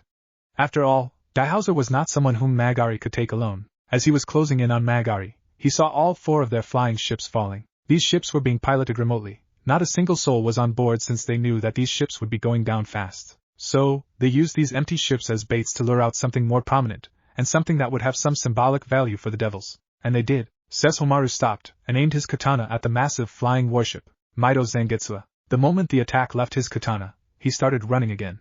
He did not even wait to see the outcome as he knew what it would be. After all, it was not his attack that would destroy the ship. It was just a distraction from the actual attack since it would be unwise to show their king's hand before his grand entry. His katana was already in motion when he reached where Magari was, Orochi's breath. He aimed to take down all 3 devils swiftly in one strike. But he failed. He predicted this would happen. After all, Daihauser was on a different level compared to Roigun and Badiz. It seemed Jiraiya's judgments and predictions were on point, as usual. He looked at Magari, who was out of breath. It seemed her powers were sealed. To seal away the power of someone of her caliber, worthlessness was indeed a very frightening ability. No, he looked at Daihauser, who until now had his gaze solely focused on him. Maybe it was the wielder. After all, according to Jiraiya, Daihauser was the 5th strongest devil, stronger than Grafia, contrary to popular belief. Sesshomaru took the first step forward. Seeing that, Magari sighed and retreated without a word. He was glad she understood that she would not be much of a help, not with her current state. He passed the dead phoenix, and he could not help but scoff when he saw the Lady Devil's face paling. The devils always liked to exaggerate their powers and abilities. The Phoenix clan members thought that except for holy attribute attacks, nothing could work against their regenerative abilities. They honestly called themselves immortals. It was laughable how ignorant they were about the reality. Well, this war would surely open their eyes. A small conversation occurred between the 2 devils before the lady departed, reluctantly it seemed. And during that time, he just deliberately waited. After the lady left, Daihauser fully turned to him and bowed slightly, a respectable gesture, one that he returned. And instantly, both of them clashed, closing the huge gap between them within a fraction of a second. Daihauser blocked Sesshomaru's katana with his bare hand. Not exactly bare, as his hand was coated with demonic power. Both immediately fell back after their first exchange. Finally, a devil who simply does not throw his power randomly. A unique devil indeed, Sesshomaru thought as he took a proper fighting stance. With the tip of his katana, Sesshomaru threw away the fur which was on top of his right shoulder, and the moment the coat hit the ground, it made a loud noise as the ground cracked. Not surprising since the fur weighed a lot. After all, it was training gear, but he had to give it to Daihauser. He did not even blink, or give a side glance at the fur, and once again, both charged at each other. Fists against blade, power against speed. Daihauser had tremendous mastery over hand-to-hand combat as well as many martial arts. He was even coating his legs with demonic power to get an edge. But Sesshomaru was faster, and his swordsmanship was unmatched in their kingdom. After all, he was defending as well as attacking with one sword, whereas Daihauser was using all of his hands and legs. There was a chance that his Mito Zangetsu or Orochi's breath could finish this match in one shot, but he did not want to risk it. He knew that Daihauser was not the type to fall for the techniques that he had already seen once, because there was a chance that if Sesshomaru could not finish the fight with those techniques, then Daihauser could get enough knowledge to use his worthlessness and seal those abilities. Even if the said chances were meager, it was a risk that he could not take. Sesshomaru could see that his swordsmanship was better than Daihauser's martial arts, but the devil had much power to spare, which he was using smartly to cover the gap. His magical coating over his limbs was not only thick but also had high regeneration. Sesshomaru ducked a kick and tried to strike Daihauser's other leg. But the devil flipped, trying to get a hit on him while he was in the air, but was unsuccessful. And as Daihauser landed, Sesshomaru went for his head once again. But instead of dodging this time, Daihauser caught his katana with his bare hand. This caught him off guard, which the Belial took full advantage of. The barrages of powered-up punches rained down on him, mostly aimed at his face and neck, and he took the full brunt for a mere second. And that 1 second was enough to bring Sesshomaru to his knees, almost. That was how powerful those punches were. Dragon Strike. But before the technique could even form, Daihauser let go of his katana and kicked him or tried to, but Sesshomaru dodged and created some distance. At least he tried to. But the champion was not going to give him any space now that he had the advantage. Daihauser even coated his fist with worthlessness, as each strike was somehow weakening him if it was making direct contact with his katana. It seemed Daihauser was aiming for his Youkai energy with his worthlessness. The concept was very vague, but somehow it was working. Sesshomaru had no idea how. This was not in Jiraiya's report. Was it because of how long they fought that he got a vague understanding of his power? Or was it that Daihauser had fought various Youkai before?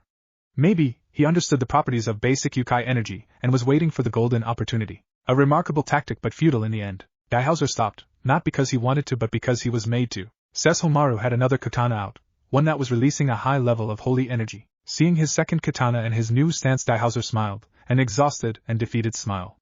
Sesshomaru very well understood the meaning behind that smile. Daihauser started to gather a massive amount of demonic power.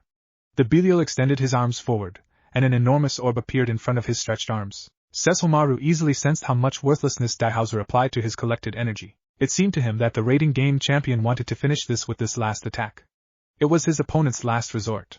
And so, Sesshomaru replied in kind. He gathered his energy and applied it to his second katana. Finally, Daihauser threw the power orb at Sesshomaru, who cut the said orb in one slash with his Tensiga. It might have looked easy, but it was not. Admittedly, the attack was strong enough to match his Maido Zangetsu or Orochi's breath, but against the powered-up Tensiga, a dark attribute attack would not stand a chance.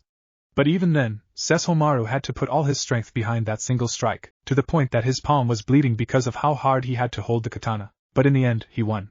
And there was no point in delaying such a one-sided fight. With that in mind, Sesshomaru shortened the distance and struck using Tensiga, and once again, he did not hold back in his attack. Daihauser did his best to block the attack, but it was pointless. The holy katana cut through his power and flesh alike. But even at the last moment, Daihauser showed how experienced of a fighter he was. He repositioned himself at the very last second so that only his arm got cleanly cut off. And as the blood was gushing out, he held his severed hand in a way that the blood got on Sesshomaru's face, blinding him for a moment. It was enough for Daihauser to back off. He even took his severed arm with him. Sesshomaru sighed as he felt the rating game champion retreating. Unlike Badiz, this was not a cowardly move if he was being honest. Since Daihauser stayed and fought for as long as he could, and when he saw defeat inevitable, he retreated.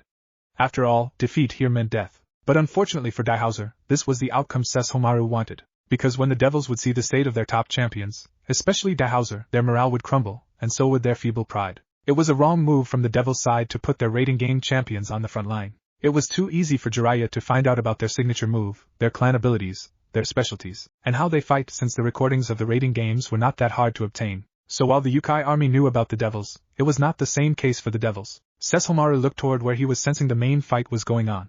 His grip on Tensiga tightened momentarily, and the katana pulsed. Immediately all his injuries were healed. He usually would not use Tensiga as he felt the katana was too overpowered because of its unique holy attribute, especially against dark and corrupted beings. Just like how in this battle against Daihauser, Sesshomaru would have had a harder time if he solely relied on Bakasega. There was even a slight possibility that Daihauser might have won the fight. But the thing was, this was not a fight. It was war. Which meant anything and everything was allowed. Sheathing Tensiga, he rushed toward the front line. The front line of the main battlefield. The devils outnumbered the Youkai by 2 to 1. Yet, it was the devil army that was taking the heavy blows. Jiraiya snorted. Really, what did they expect? He did his background research on the three factions long before this incident. And he was surprised by what he found out about their military. Yes, as individuals, the devils, the angels, and the fallens were quite strong. But as a group, as a military unit, they lacked quite a bit. They lacked discipline and mindset. Unfortunately, it was the same case for almost all the factions. Maybe it was just him? After all, he came from a dimension where their whole life revolved around battles and wars. Shaking his head once again, he started concentrating on the fights ahead of him and began taking notes. This was the first battle where Youkai and Fairy were going against one of the top factions. Funny thing though, to the devils it may seem like an all-out war, but this was still a skirmish to the Avalon Kingdom. Yes, a deadly and devastating one, but not a war. Even though the devils surpassed the Youkai and Fairy, be it on numbers or powers, they were the ones who were being pushed back. Well, it was not only because of how highly advanced the kingdom's military was, both technologically and tactically, but it was also because of the shock. After all, they expected Youkai to wear traditional clothes, wielding swords and spears and casting their faulty magic. But what they got were Youkai and Fairy wearing improved and enchanted Umbu outfits with guns and scrolls and casting their newly designed magic. As much as he would like to call them jutsu, they were not. After all, the spells were based on Youkai or fairy magic, not chakra, and these spells were still inferior to the original jutsu to him at least. Maybe he was just being biased again. And then there was the fact that the devils saw their warship Eve being taken down by a single attack, 2 attacks actually. But unfortunately for the devils, this was just a start. The kingdom's strategy was to show one hand at a time. Otherwise, if they went all out, the devils would get scared and retreat. They did not want that. That was why they were baiting the devils. They were giving them enough time to hope, and then they would crush their fragile hopes right before them. They would deliberately give them advantages to boost their pride, and then they would destroy their insignificant pride as they kneel and cry. Their aim was to show the devils that they were not unstoppable, in the most brutal and efficient way. Was this what he or Naruto wanted? No. But it was a necessary step since it was the devils who asked for it. His thoughts were interrupted as he saw another large devil warship entering the field. It was not as big as Eve, but it was bigger than theirs, and he could not help but snort as the devils started to cheer and charge into the battle. And as planned, the devils were allowed to have this advantage for some time. The warships belonging to the devil faction honestly could not be called warship. Yes, they had some offensive capabilities, but their specialty was support. They were either used for large-scale teleportation or for setting up huge barriers. Even the current so-called warship was only healing and enhancing the devil troops. This should be enough. With that, Jiraiya made a motion with his hand. Moments later, a few of the Umbu were teleported 200 feet above the ground. As they fell, these 5 to 6 feet Umbu transformed into around 30 to 40 feet giants. Of course, their gears were enchanted so that they would not break. As the giants landed on the ground, he was sure that many of the devils pissed themselves, understandable though. The combined shockwave of their landing was enough to push back a large part of the devils' frontline. As the giants swung the large hammers they were carrying, the top part of the hammer opened up and threw large round explosive shells. And just like they were trained, all the giants were able to hit the devils' warships simultaneously. And the warship went down in an instant. Jiraiya had to give it to Naruto. His way of thinking outside the box really pushed their military's might to the next level. And the devils were just witnessing the tip of the iceberg. Jiraiya could not help it, he whistled out loud. From where he was, the scene looked quite cinematic. The giants were marching forward, and all the while the second hope of the devils was burning down to the ground. But the march of the giants stopped as they were frozen within seconds. It seemed that it was time for him to step in. Jiraiya closed his notebook and stood up. And in the next moment, he was at the front of the battlefield, just 20 feet away from Seraphol Leviathan and Falbium Asmodeus. Both Satans were surprised, but it lasted only for a second. Seraphol was the first to strike as she hurled large ice spears at him, and Falbium followed her by creating metal puppets. But Jiraiya was already done with his part. Fire release, big flame bullet. The continuous stream of flames evaporated all the metal puppets in one shot. As for the ice spears, he just dodged them. It was expected as the projectiles were coming from a straight path. Let me show you how to use a projectile-type spell, he thought in amusement, as his hands blurred to create the necessary hand signs. Fire release. Dragon flame release song technique. Several dragon-head-shaped fireballs rushed toward both Satans, and they were coming in a very erratic manner. Of course, in usual devil style, Seraphol released a burst of ice energy and froze the fireballs. And immediately, both Satans changed their tactics. Seraphol created around 20 large ice hawks, and Falbium created hundreds of large chakrams. And not a moment later, all these birds and weapons rushed at Jiraiya. The difference from before was that these attacks were coming in a zigzag pattern this time, just like how Jiraiya used his ability. Fire release. Great fire annihilation. The sea of flame covered the entire area before him, effectively blocking everything thrown at him. Unfortunately, his technique was not strong enough as the fire died down relatively fast, and some of the ice hawks were able to survive the fire. Of course, he easily destroyed those ice hawks with some well-accurate strikes. Jiraiya sighed. It seemed that elemental spells created from Youkai energy were still inferior to the devil's ones, even though he and Naruto updated Jujutsu. He sensed Falbium coming at him but could not react fast enough. He blocked the powered-up punch, but it seemed he underestimated the devils. Falbium's power fist broke his right arm. He knew that Satan Asmodeus was strong, but he should have been able to dodge him. Of course, he quickly figured out the reason. It was the Satan Leviathan. She seemed to be using some very advanced ice magic to lower his speed and defense, but it was not like he was in any danger. Falbium noticed the change and immediately retreated, but he was not fast enough this time. Jiraiya covered his fist with Tuki and punched him. Not only he felt a few bones breaking, but he also sent the Satan flying. He did not wait a moment as he immediately appeared in front of the surprised Seraphol. 5 Elements Seal. Seraphol let out a silent scream when his fingers landed on her stomach. Jiraiya quickly followed up with his next unique Fuinjutsu, Demonic Power Seal. Seraphol couldn't stay afloat as her powers were sealed.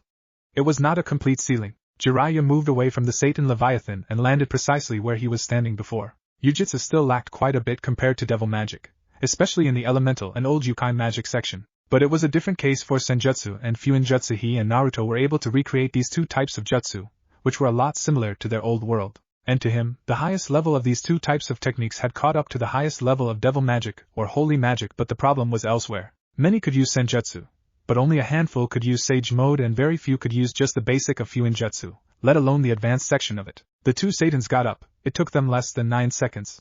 Jiraiya had to admit he was impressed, especially at what Serafal did. The Lady Satan literally froze his magic seals. It seemed her ice magic went beyond than simply creating ice structures. The reason Jiraiya was able to take both alone was because of the naivety of the said Satans. Serafal and Falbium were not going all out. They were going all out in their current form, but Jiraiya was not a spy master for nothing. He knew about the demon form of the current Satans. Jiraiya could handle one of them in their demon form, but 2 would be too much for him. Of course, he had backup, but it seemed that would not be necessary, at least not at the moment. Maybe they were being cautious, or perhaps they were just saving up their energy. Regardless, by allowing him to handle both of them, the Satans were crushing their own army's morale. Celsius cross trigger! Serafal shouted. Jiraiya blinked. He could sense the immense power behind the technique. He could roughly estimate the outcome of the attack. It seemed Serafal wanted to wipe out their entire army in one go, something he couldn't allow. Elemental layered Imperial Guardian Seal. To Serafal's horror, her ice magic couldn't advance when he was done with his magic. Instead, all her ice magic gathered around the humongous magic circle on the ground he created. The magic circle compressed the ice magic and started using her magic as fuel to create a gigantic ice statue. Serafal tried to command the ice to get away from the circle, but it was not working.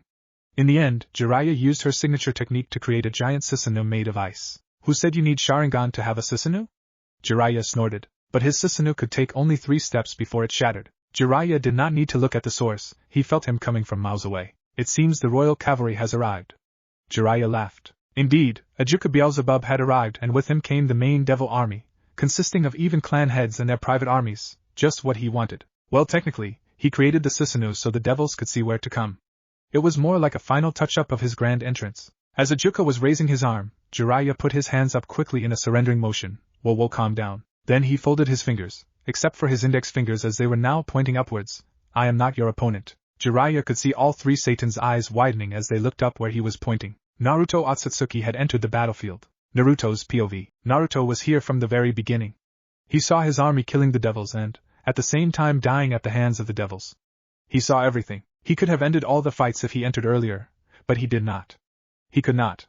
He needed everyone else to fight first. It was to show the devils that the Avalon Kingdom was not weak, that they had other strong individuals besides him, and that their army could easily match theirs. It was not what he wanted, but it was a necessary evil. But now it was the perfect time for him to enter the battle, and so he did. And the reason no one sensed him all this time was because he did not allow them to. He could see that most devils were scared, but they still tried to put up a brave front. He knew why they were frightened, and it was not because of what he did last time. It was because, unlike before, when he came as a king who asked for justice that his people wanted, this time, he came as a king who would take the justice that his people deserved. And even his outfit was different. He was wearing his royal outfit. It was simple white formal cloth with a lightly ornamented white cape on top of it.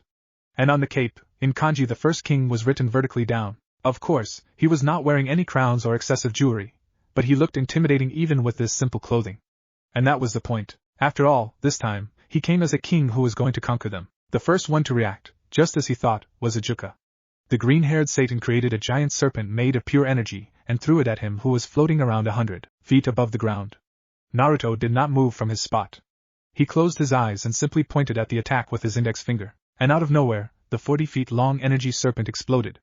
It was as if it hit an invisible and immovable wall. The surprised reaction of Ajuka and the rest of the devils were priceless. After all, they could not sense anything. It just happened all of a sudden, and Naruto was not even looking. Naruto could feel Ajuka getting angrier and started to gather a tremendous amount of power. He knew why he was doing that. Regardless, he did not move and waited until Satan Beelzebub was done. Ajuka started to go through his unique transformation. Horns began to come out from his forehead, and his hair started to grow. At the same time, 2 more eyes popped out right on top of his original ones. His body rose to 8 feet, and instead of 12 bat-like wings coming out from his back, 2 large dragon-like wings came out. But what stood out most was the glowing green markings all over his body. The devils around him were awed at the transformation and the monstrous power he released. When Ajuka was done transforming into his demon form, he rushed toward Naruto. His fist was coated with unique demonic magic power. This was not a simple powered-up fist like most of the devils. No doubt a hit from that fist could even knock down a major god, but Naruto merely stopped that fist with his index finger. His eyes were still closed. The silence that followed made Naruto laugh almost. Naruto then flicked his middle finger from the same hand, and Ajuka flew backward, more like blasted off. He could sense that the rest of the devils started to panic, but the bald Satan quickly took control of the army and started giving commands. Seconds later, the ground began to light up as the devils started readying their spells. Slowly the land was engulfed in a sea of light as all the devils completed their spells. Finally, at the command of that same Satan, every devil fired their spells. Although many of the spells were simply powered-up blasting types of magic, there was a lot that was unique. Naruto could easily sense some of the invisible and hard-to-track types of spells among those. The total amount of power from all these spells could easily wipe out an entire region, and to defend against these devastating combined attacks, Naruto simply pointed his index finger upward. Immediately all the spells, visible and invisible, common or unique, changed their direction and went upward. To every devil's horror, all their attacks went at least another few hundred feet above Naruto before they exploded. The explosion was so strong that all the devils had to cover themselves with energy shields. Those who were closer even had to go down. But the closest one, Naruto, did not even move. Then out of nowhere, a large powerful energy beam came at him, courtesy of Ajuka. This attack was much stronger than the combined attack of the devil army. Once again, Naruto did not move. He did not need to as the energy beam stopped 10 feet away from him as if it hit an invisible wall again. But unlike other attacks, this one was slowly getting closer to Naruto. All the devils were looking at it expectantly, hoping that it would at least hit Naruto. But unfortunately, when the beam came 4 feet closer to him, it ran out of power. That's what the devils thought. But Naruto sensed that Ajuka had let go of the attack knowing that he would not make it in the end. And as soon as the attack stopped, all 3 Satans were right in front of Naruto. To be honest, they were within his arm's reach. The Satans were going all out at this point, as the last 2 Satans Seraphal Leviathan and Falbium Asmodeus also transformed into their demon form. Seraphal's demon form was similar to Magari's an elemental transformation. Her arms and legs were covered in ice. No, it was more like they were now made of ice. But it was her skin that caught his eyes. It was Arctic blue. As for Falbium, it was more like he wore super enchanted armor rather than going through an actual transformation. It was a full-body armor made of some sort of unknown black metal. It looked like one of those Dark Knight's armor from video games, but he also had unique wings like the rest of the Satans. The combined power of the 3 Satans in their demon form was making the whole place shake. It was as if the atmosphere around them could not contain so much power. But in the end, it was futile. Naruto pointed at the ground with his index finger, and immediately Seraphal and Falbium flew downwards. Surprisingly though, Ajuka stood his ground. Was it his infamous Kankara formula? Or his pure raw power? Regardless, Naruto stopped the energy ball that Ajuka created by holding it with his bare hand. Ajuka's eyes widened at the scene in front of him. The energy ball he created started decreasing in size as Naruto began absorbing the demonic energy. He had to give it to the green-haired Satan. He immediately understood that standing closer to Naruto was dangerous, so he retreated immediately. He finally opened his eyes and looked at Ajuka. Congratulations, you made me use a second technique. Yes, all this time, he was only using gravity manipulation. It was derived from the Deva path of the 6 paths technique, but it was vastly superior. And during this whole battle, he was using a sub-technique zero gravity. This would create a large dome around Naruto, and anything that entered this dome, Naruto could control the direction of it through gravity. There were some limitations as he was still unable to manipulate gravity, or direction of something that was completely concept-based. It was, as of now, one of his favorite abilities. Regardless, it was time he started on the attack. Naruto raised his arm, his index finger pointing upward. Planetary Rasengan. The Rasengan was half his size, with 3 smaller ones surrounding it. He then pointed his index finger at Ajuka, and the Rasengan went straight at him. Ajuka dodged it easily. It was not surprising since the green-haired Satan was not his target. Before Ajuka could get ready for his next attack, he stopped. All the devils lost their balance when they felt the explosion. The might of the explosion shook the ground and distorted the sky, but that was not all. When the devils finally got back up on their feet, they looked back. Naruto could see that even Ajuka was speechless at the scene. After all, the closest mountain, around 10 kilometers away, was completely gone. It was not the fact that his attack destroyed the mountain. No, because ultimate class devils could do that as well. The devils were speechless because they could not sense the power of the attack at all. They just thought it was a simple small-scale attack. After all, they sensed only that much power. What's wrong? Naruto's voice boomed. It was as if his voice was coming from all sides. Aren't you going to attack? He then raised his arm once again, this time his palm facing the sky. Stellar Rasengan. A giant Rasengan was created right on top of him, which was around 10 times larger than his whole body. And around the giant Rasengan, 9 planetary Rasengan of different sizes were circling, just like the solar system. But what was special about Stellar Rasengan was that it could absorb foreign and invading energy. And in case it could not, the attack would just outright explode, meaning it was tough to stop this attack. And this time, he made sure that unlike the planetary Rasengan, the devils could sense the power of the Stellar Rasengan. And they did, as he could see the hopelessness in their eyes. After all, this Rasengan of his could wipe out a planet. He could go one step further, but there was no need. Can you freeze my attacks, Seraphal?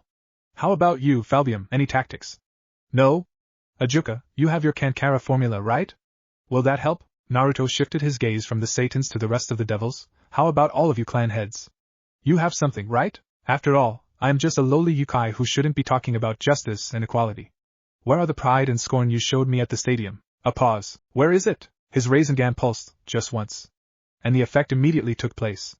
The ground started to crack, the sky started to change its color. As for the devils, many of them fell on their butts. Because this time around, they could sense that this attack would undoubtedly destroy the whole main continent where most of the devils reside. There was no question about it. I am not the biblical god, I am not Michael, I am not Azazel. I am not any other factional leader that all of you are used to seeing. I am Naruto Otsutsuki, the first king of the Avalon Kingdom. I will not sit idly by when my people are slaughtered. I will not look the other way when my people shed tears of blood. I will tear apart your world and bring havoc upon your faction. And I will bring justice to my people, even if I have to break your faction brick by brick. Naruto roared. The sheer pressure from him and the attack incapacitated most devils. He could see Ajuka and the other two Satans were furiously thinking of a counterattack, but nothing would work. Please stop. Naruto, as well as all the devils, looked at the newcomer. It was Surzek's Lucifer. The devils wanted to put their hopes on the strongest devil. But they could not with how he was currently looking. Surzek's had bandages covering up most of his body, and from the clothes, the devils could see that he was missing an arm, and he was standing with the support of his wife, Graphia.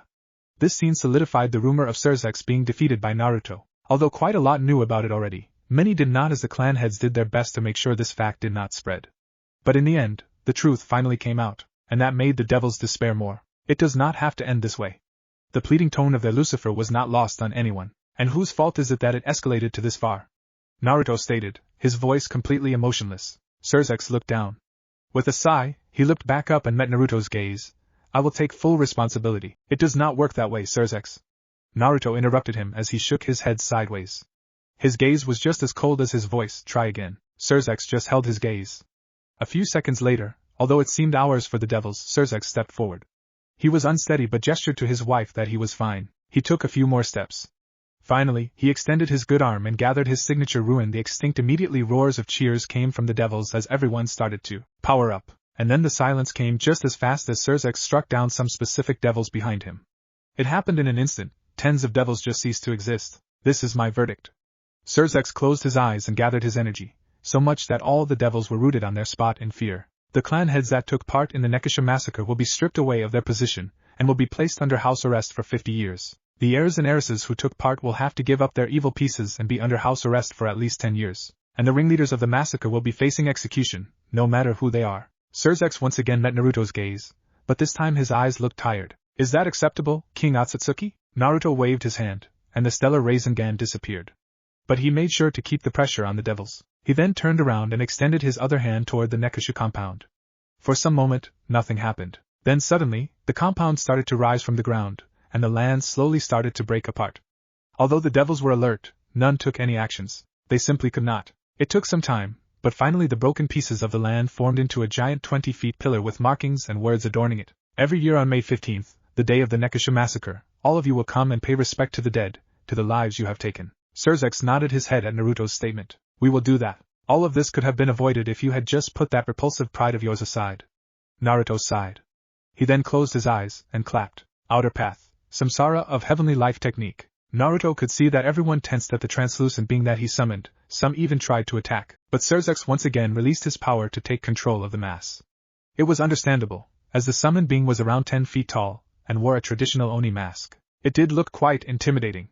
The being, he could not call it the King of Hell anymore for obvious reasons, raised its staff, and not a moment later, it released all the souls of the deceased, friends and foes alike.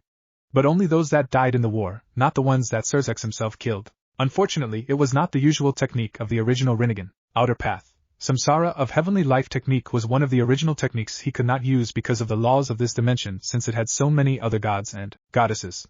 But for now, he was using multiple techniques together to get the result. First, he would mark the souls. Second, if the marked souls were to die, he would contain the souls, making sure they would not go to the afterworld. Then, he would return the souls to their rejuvenated bodies. And that was why he was here from the start, making sure he marked everyone so that he could revive them. After all, this technique had many limitations. As for why he revived the devils? There were two reasons. 1. Now the devil faction would not be able to use the death of the devils in this battle as an excuse to attack them. And the second was to send a message. It was easy for him, for the King of Youkai, to take their lives and to return them. Naruto snorted at the stunned expression of the devils as they finally noticed what was going on. As I said, all I wanted was proper justice for the Nekashu, nothing more, nothing less. Then why didn't you revive the Nekashu? We could have avoided these meaningless fights if you did. What Ajuka said held some value, but it was the same as Surzex. He accused him of things without knowing what was happening from behind. For a moment, Naruto released his full power and made sure only Ajuka could feel it. Otherwise, the pure pressure from his power would have killed many devils. It was the first time he saw fear in Ajuka's eyes. And with just a pure gaze, Naruto showed Ajuka the difference between their power levels. Was there anything left of the Nekashu? Naruto said with a smile, but he increased the pressure on Ajuka for the last time before withdrawing his power. He then looked at Surzex and nodded toward him. Seeing that the current Lucifer understood the message, Naruto knew that the first part of it was finally over. He also sensed that all the Youkai and Fairy retreated, along with the packages. With that, he disappeared. Surzex POV. When Naruto disappeared, it was as if all strings were cut loose. Surzex collapsed. But his wife got him first, and the next person that came to support him was Ajuka, who reverted to his normal form. Surzex could see that Seraphol and Falbium were taking back the control of the devil army. They were panicking, which was understandable, as their own Lucifer killed some devils right in front of them. When did you get up? Ajuka asked, worried. Before Surzex could answer, Zekrom came. Saying that he was unhappy would be an understatement. The old devil looked furious. You stupid boy. What have you done? He could see that both his best and his wife started to get angry. But one look and they calmed down somewhat. Words from Naruto Otsutsuki to you. Take care of the people as much as you take care of the chair. And just so you know, the real world doesn't work like chess pieces, dumbass. Again, these were his words, not mine. Surzex stated tiredly. It took some time before Zekrom finally understood the meaning behind those words. With an ashen face, the old devil immediately teleported out. Seeing the confused look from Ajuka, Surzex chuckled. I think Naruto meant that he went to Zekrom Bale's place and probably found something that the old fox was hiding. It took a few seconds before the genius tactician finally understood what Surzex was saying. He came to Gremory compound? Surzex would never forget the fear and the helplessness he felt at that time. Flashback. Surzex opened his eyes slowly. It took some time for his eyes to adjust to the light. He tried to move, but his body did not respond well. Easy there. The voice made his eyes snap open and look at the source. Naruto Otsutsuki was sitting on the right side of his bed. And to his left side, his son, Milikas, and his wife, Graphia, were seated. He finally noticed that they weren't moving at all. His breathing became erratic, and he felt his whole body shaking. He tried to gather his power, but he could not. Don't worry, I did not do anything to them. I have a lovely wife and a cute daughter, so I can understand your fear. But rest assured that I will not touch them, regardless of the outcome of our discussion. Surzex's head moved toward Naruto. Not willingly at all, it was as if something forced his head to turn toward Naruto. That we are going to have now. The Youkai King was smiling. The smile did not have a shred of facade or deceit, yet Surzex had never felt so much fear seeing such an innocent smile. Look, no need to make such a face. I just put them, and the rest of your family, under a gentle illusion. After all, I don't want them to come for my neck. Naruto laughed, but his fear only increased when Surzex heard that his whole family was under the thumb of the person who defeated him with ease. I am not the type that goes after a family. But since you don't know me that well, no matter how many times I will say this, my words will have no value. So let us finish our discussion. The sooner we will be done, the sooner I will leave. Naruto said nonchalantly. What do you want?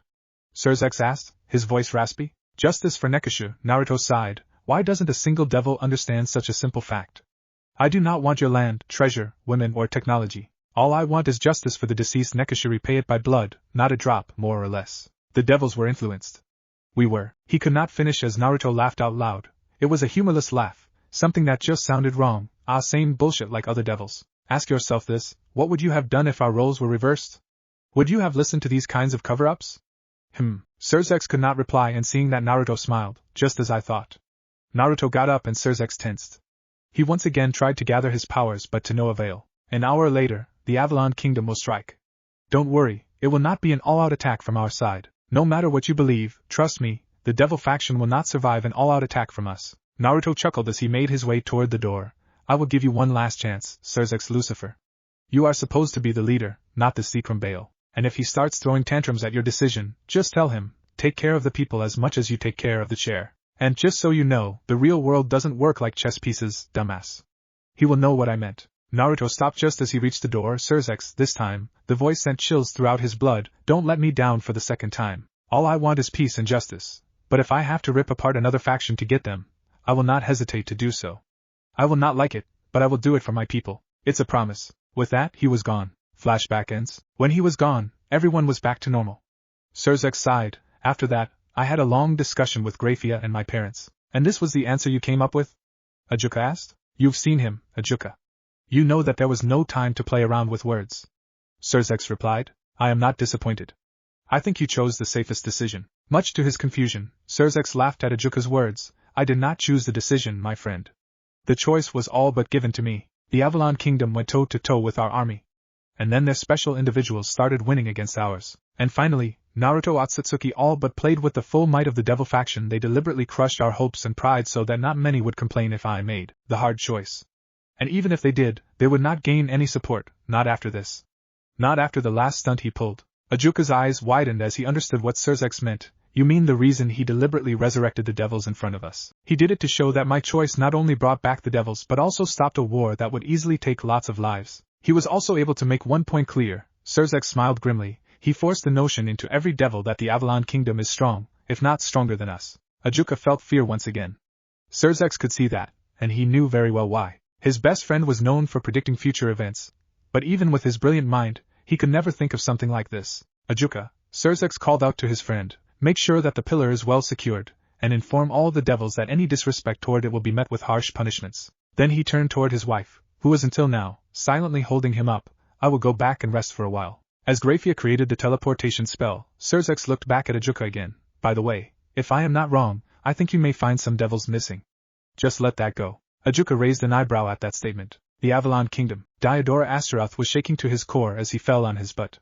He was sure that he pissed himself. And who wouldn't after seeing the scene in front of him? A giant two-tailed cat made of pure blue flame was eating Bediza bad and alive. The third-ranked champion screamed his lungs out and threw his specialized whole ability, but nothing worked. Finally, his screaming stopped as with another large bite, the cat ate him whole. But the crunching sound did not stop yet, and when it did, the cat then turned around and lunged at another devil. This was not supposed to happen. Diodara was one of the devils that took part in the Nekashu massacre. But it would not come as a surprise to the devils who truly knew him. There was no way he was going to miss such an opportunity. And who was going to punish them? The worst that could happen was that their movement would be restricted for a month, a maximum of a year. But his belief was crushed when he saw what the Youkai King did to their mighty Lucifer. And somehow, he got the feeling that he was marked. But unlike Bediz, he did not have the courage to go out and fight. He took the complete opposite route. He barricaded himself at Astaroth's main house, which was modified by Ajuka long ago. He even tricked his parents into calling back their personal territorial army, and had them guard the perimeter around the clock. He knew that he was safe. He should have been, but it seemed he was wrong. He did not know what happened, but he was in this huge stadium when he woke up. And he was not alone. All the devils that went the extra length and had some fun in the massacre were here. But seeing Bediz, he had hoped they could escape. Unfortunately, his hopes were crushed when he noticed who else was in the stadium. The stadium was filled with Youkai, and what seemed like different kinds of monsters and fairies, and all of them had a strange and vicious gleam in their eyes as if they were waiting for a show to start. The devils were not just simply standing still. Bediz and other strong devils were throwing spell after spell at them, but nothing was going through the invisible barrier. Diodara deduced that the same barrier was why they could not use teleportation spells. Some devils were berating and bad-mouthing the Youkai, especially about the Nekashu. The devils were hoping that some of the Youkai would charge at them in anger and accidentally would bring down the barrier, but all the Youkai were doing in response was laughing at them, as if they were ignorant of what was about to happen, and they indeed were ignorant. Suddenly, the stadium quieted down. Even the devils stopped their rampage when they saw the final person entering. Naruto Otsutsuki entered the stadium and sat on a special seat. He looked at them for a minute at most in silence. But that 1 minute felt like ages for the devils, and then without a word, he just snapped his fingers. Then out of nowhere this large feline came and started mauling them. Suddenly, Diodara noticed something. He was the last devil, and the giant beast was looking at him like he was some kind of food, as if he was just a mere object only for its pleasure. A look he was pretty acquainted with. He gave a loud scream as the beast opened its mouth and closed in on him. He felt the pain, the death embracing him, tearing him apart from inside out. It was indescribable. When others said no pain was greater than death, they were not lying. But with this, it was over. Or it should have been. Diodara blinked. He was alive, and so were the rest. Was it an illusion? No. He saw the blood on the ground and the torn-up clothes on his body. And the monster was standing right where he was just seconds ago. Who said you could die? He looked up at the Youkai King, who spoke without any emotions. You are not allowed to unless we have our fill. Diodara opened his mouth, but no words came out. Those were the exact words one of the devils spoke while torturing a Nekashu. He let out a piercing scream, but he stopped midway as the monster jumped and took a bite out of him again. But this time, it didn't finish him in one bite. It was taking its time by slowly chewing him, all the while he was still breathing. Someone! Naruto's POV. He let out a tired breath but did not turn away from the scene as the two-tailed cat started chewing the young devil. As much as he wanted to give swift death to the convicts, he had to listen to the deceased Nekashu in the end. They pleaded with him to provide them with a chance to take revenge against those who took everything from them. He was not the type to encourage revenge, not in this fashion. But he had learned the hard way that it was not up to him to decide that all the time. It was okay for him to step in when the revenge was created because of someone's ploy. It was okay for him to step in when the revenge harmed innocents. But it was not okay for him to step in when the guilty was such vile beings when the revenge was justified. Of course, if it were something small, he would have tried to reason with the Nekashu, but it was not. So, he promised that he would grant their simple wish, and this was one of the main reasons to resurrect the devils. There was no point in killing the innocent, and at the same time the right to kill the convicts only belonged to the Nekashu. He ordered August to create a special team whose job was to capture all the devils that tortured or raped the Nekashu. It did not matter if the said devil was an important clan head, or a well-known heir, or a relative of a Satan. As for the devils who gave swift death to the Nekashu, he left them for Surzex. Of course, he told the deceased Nekashu that he could not take all the devils for apparent reasons, but he would retrieve all those that performed heinous acts toward them, no matter what.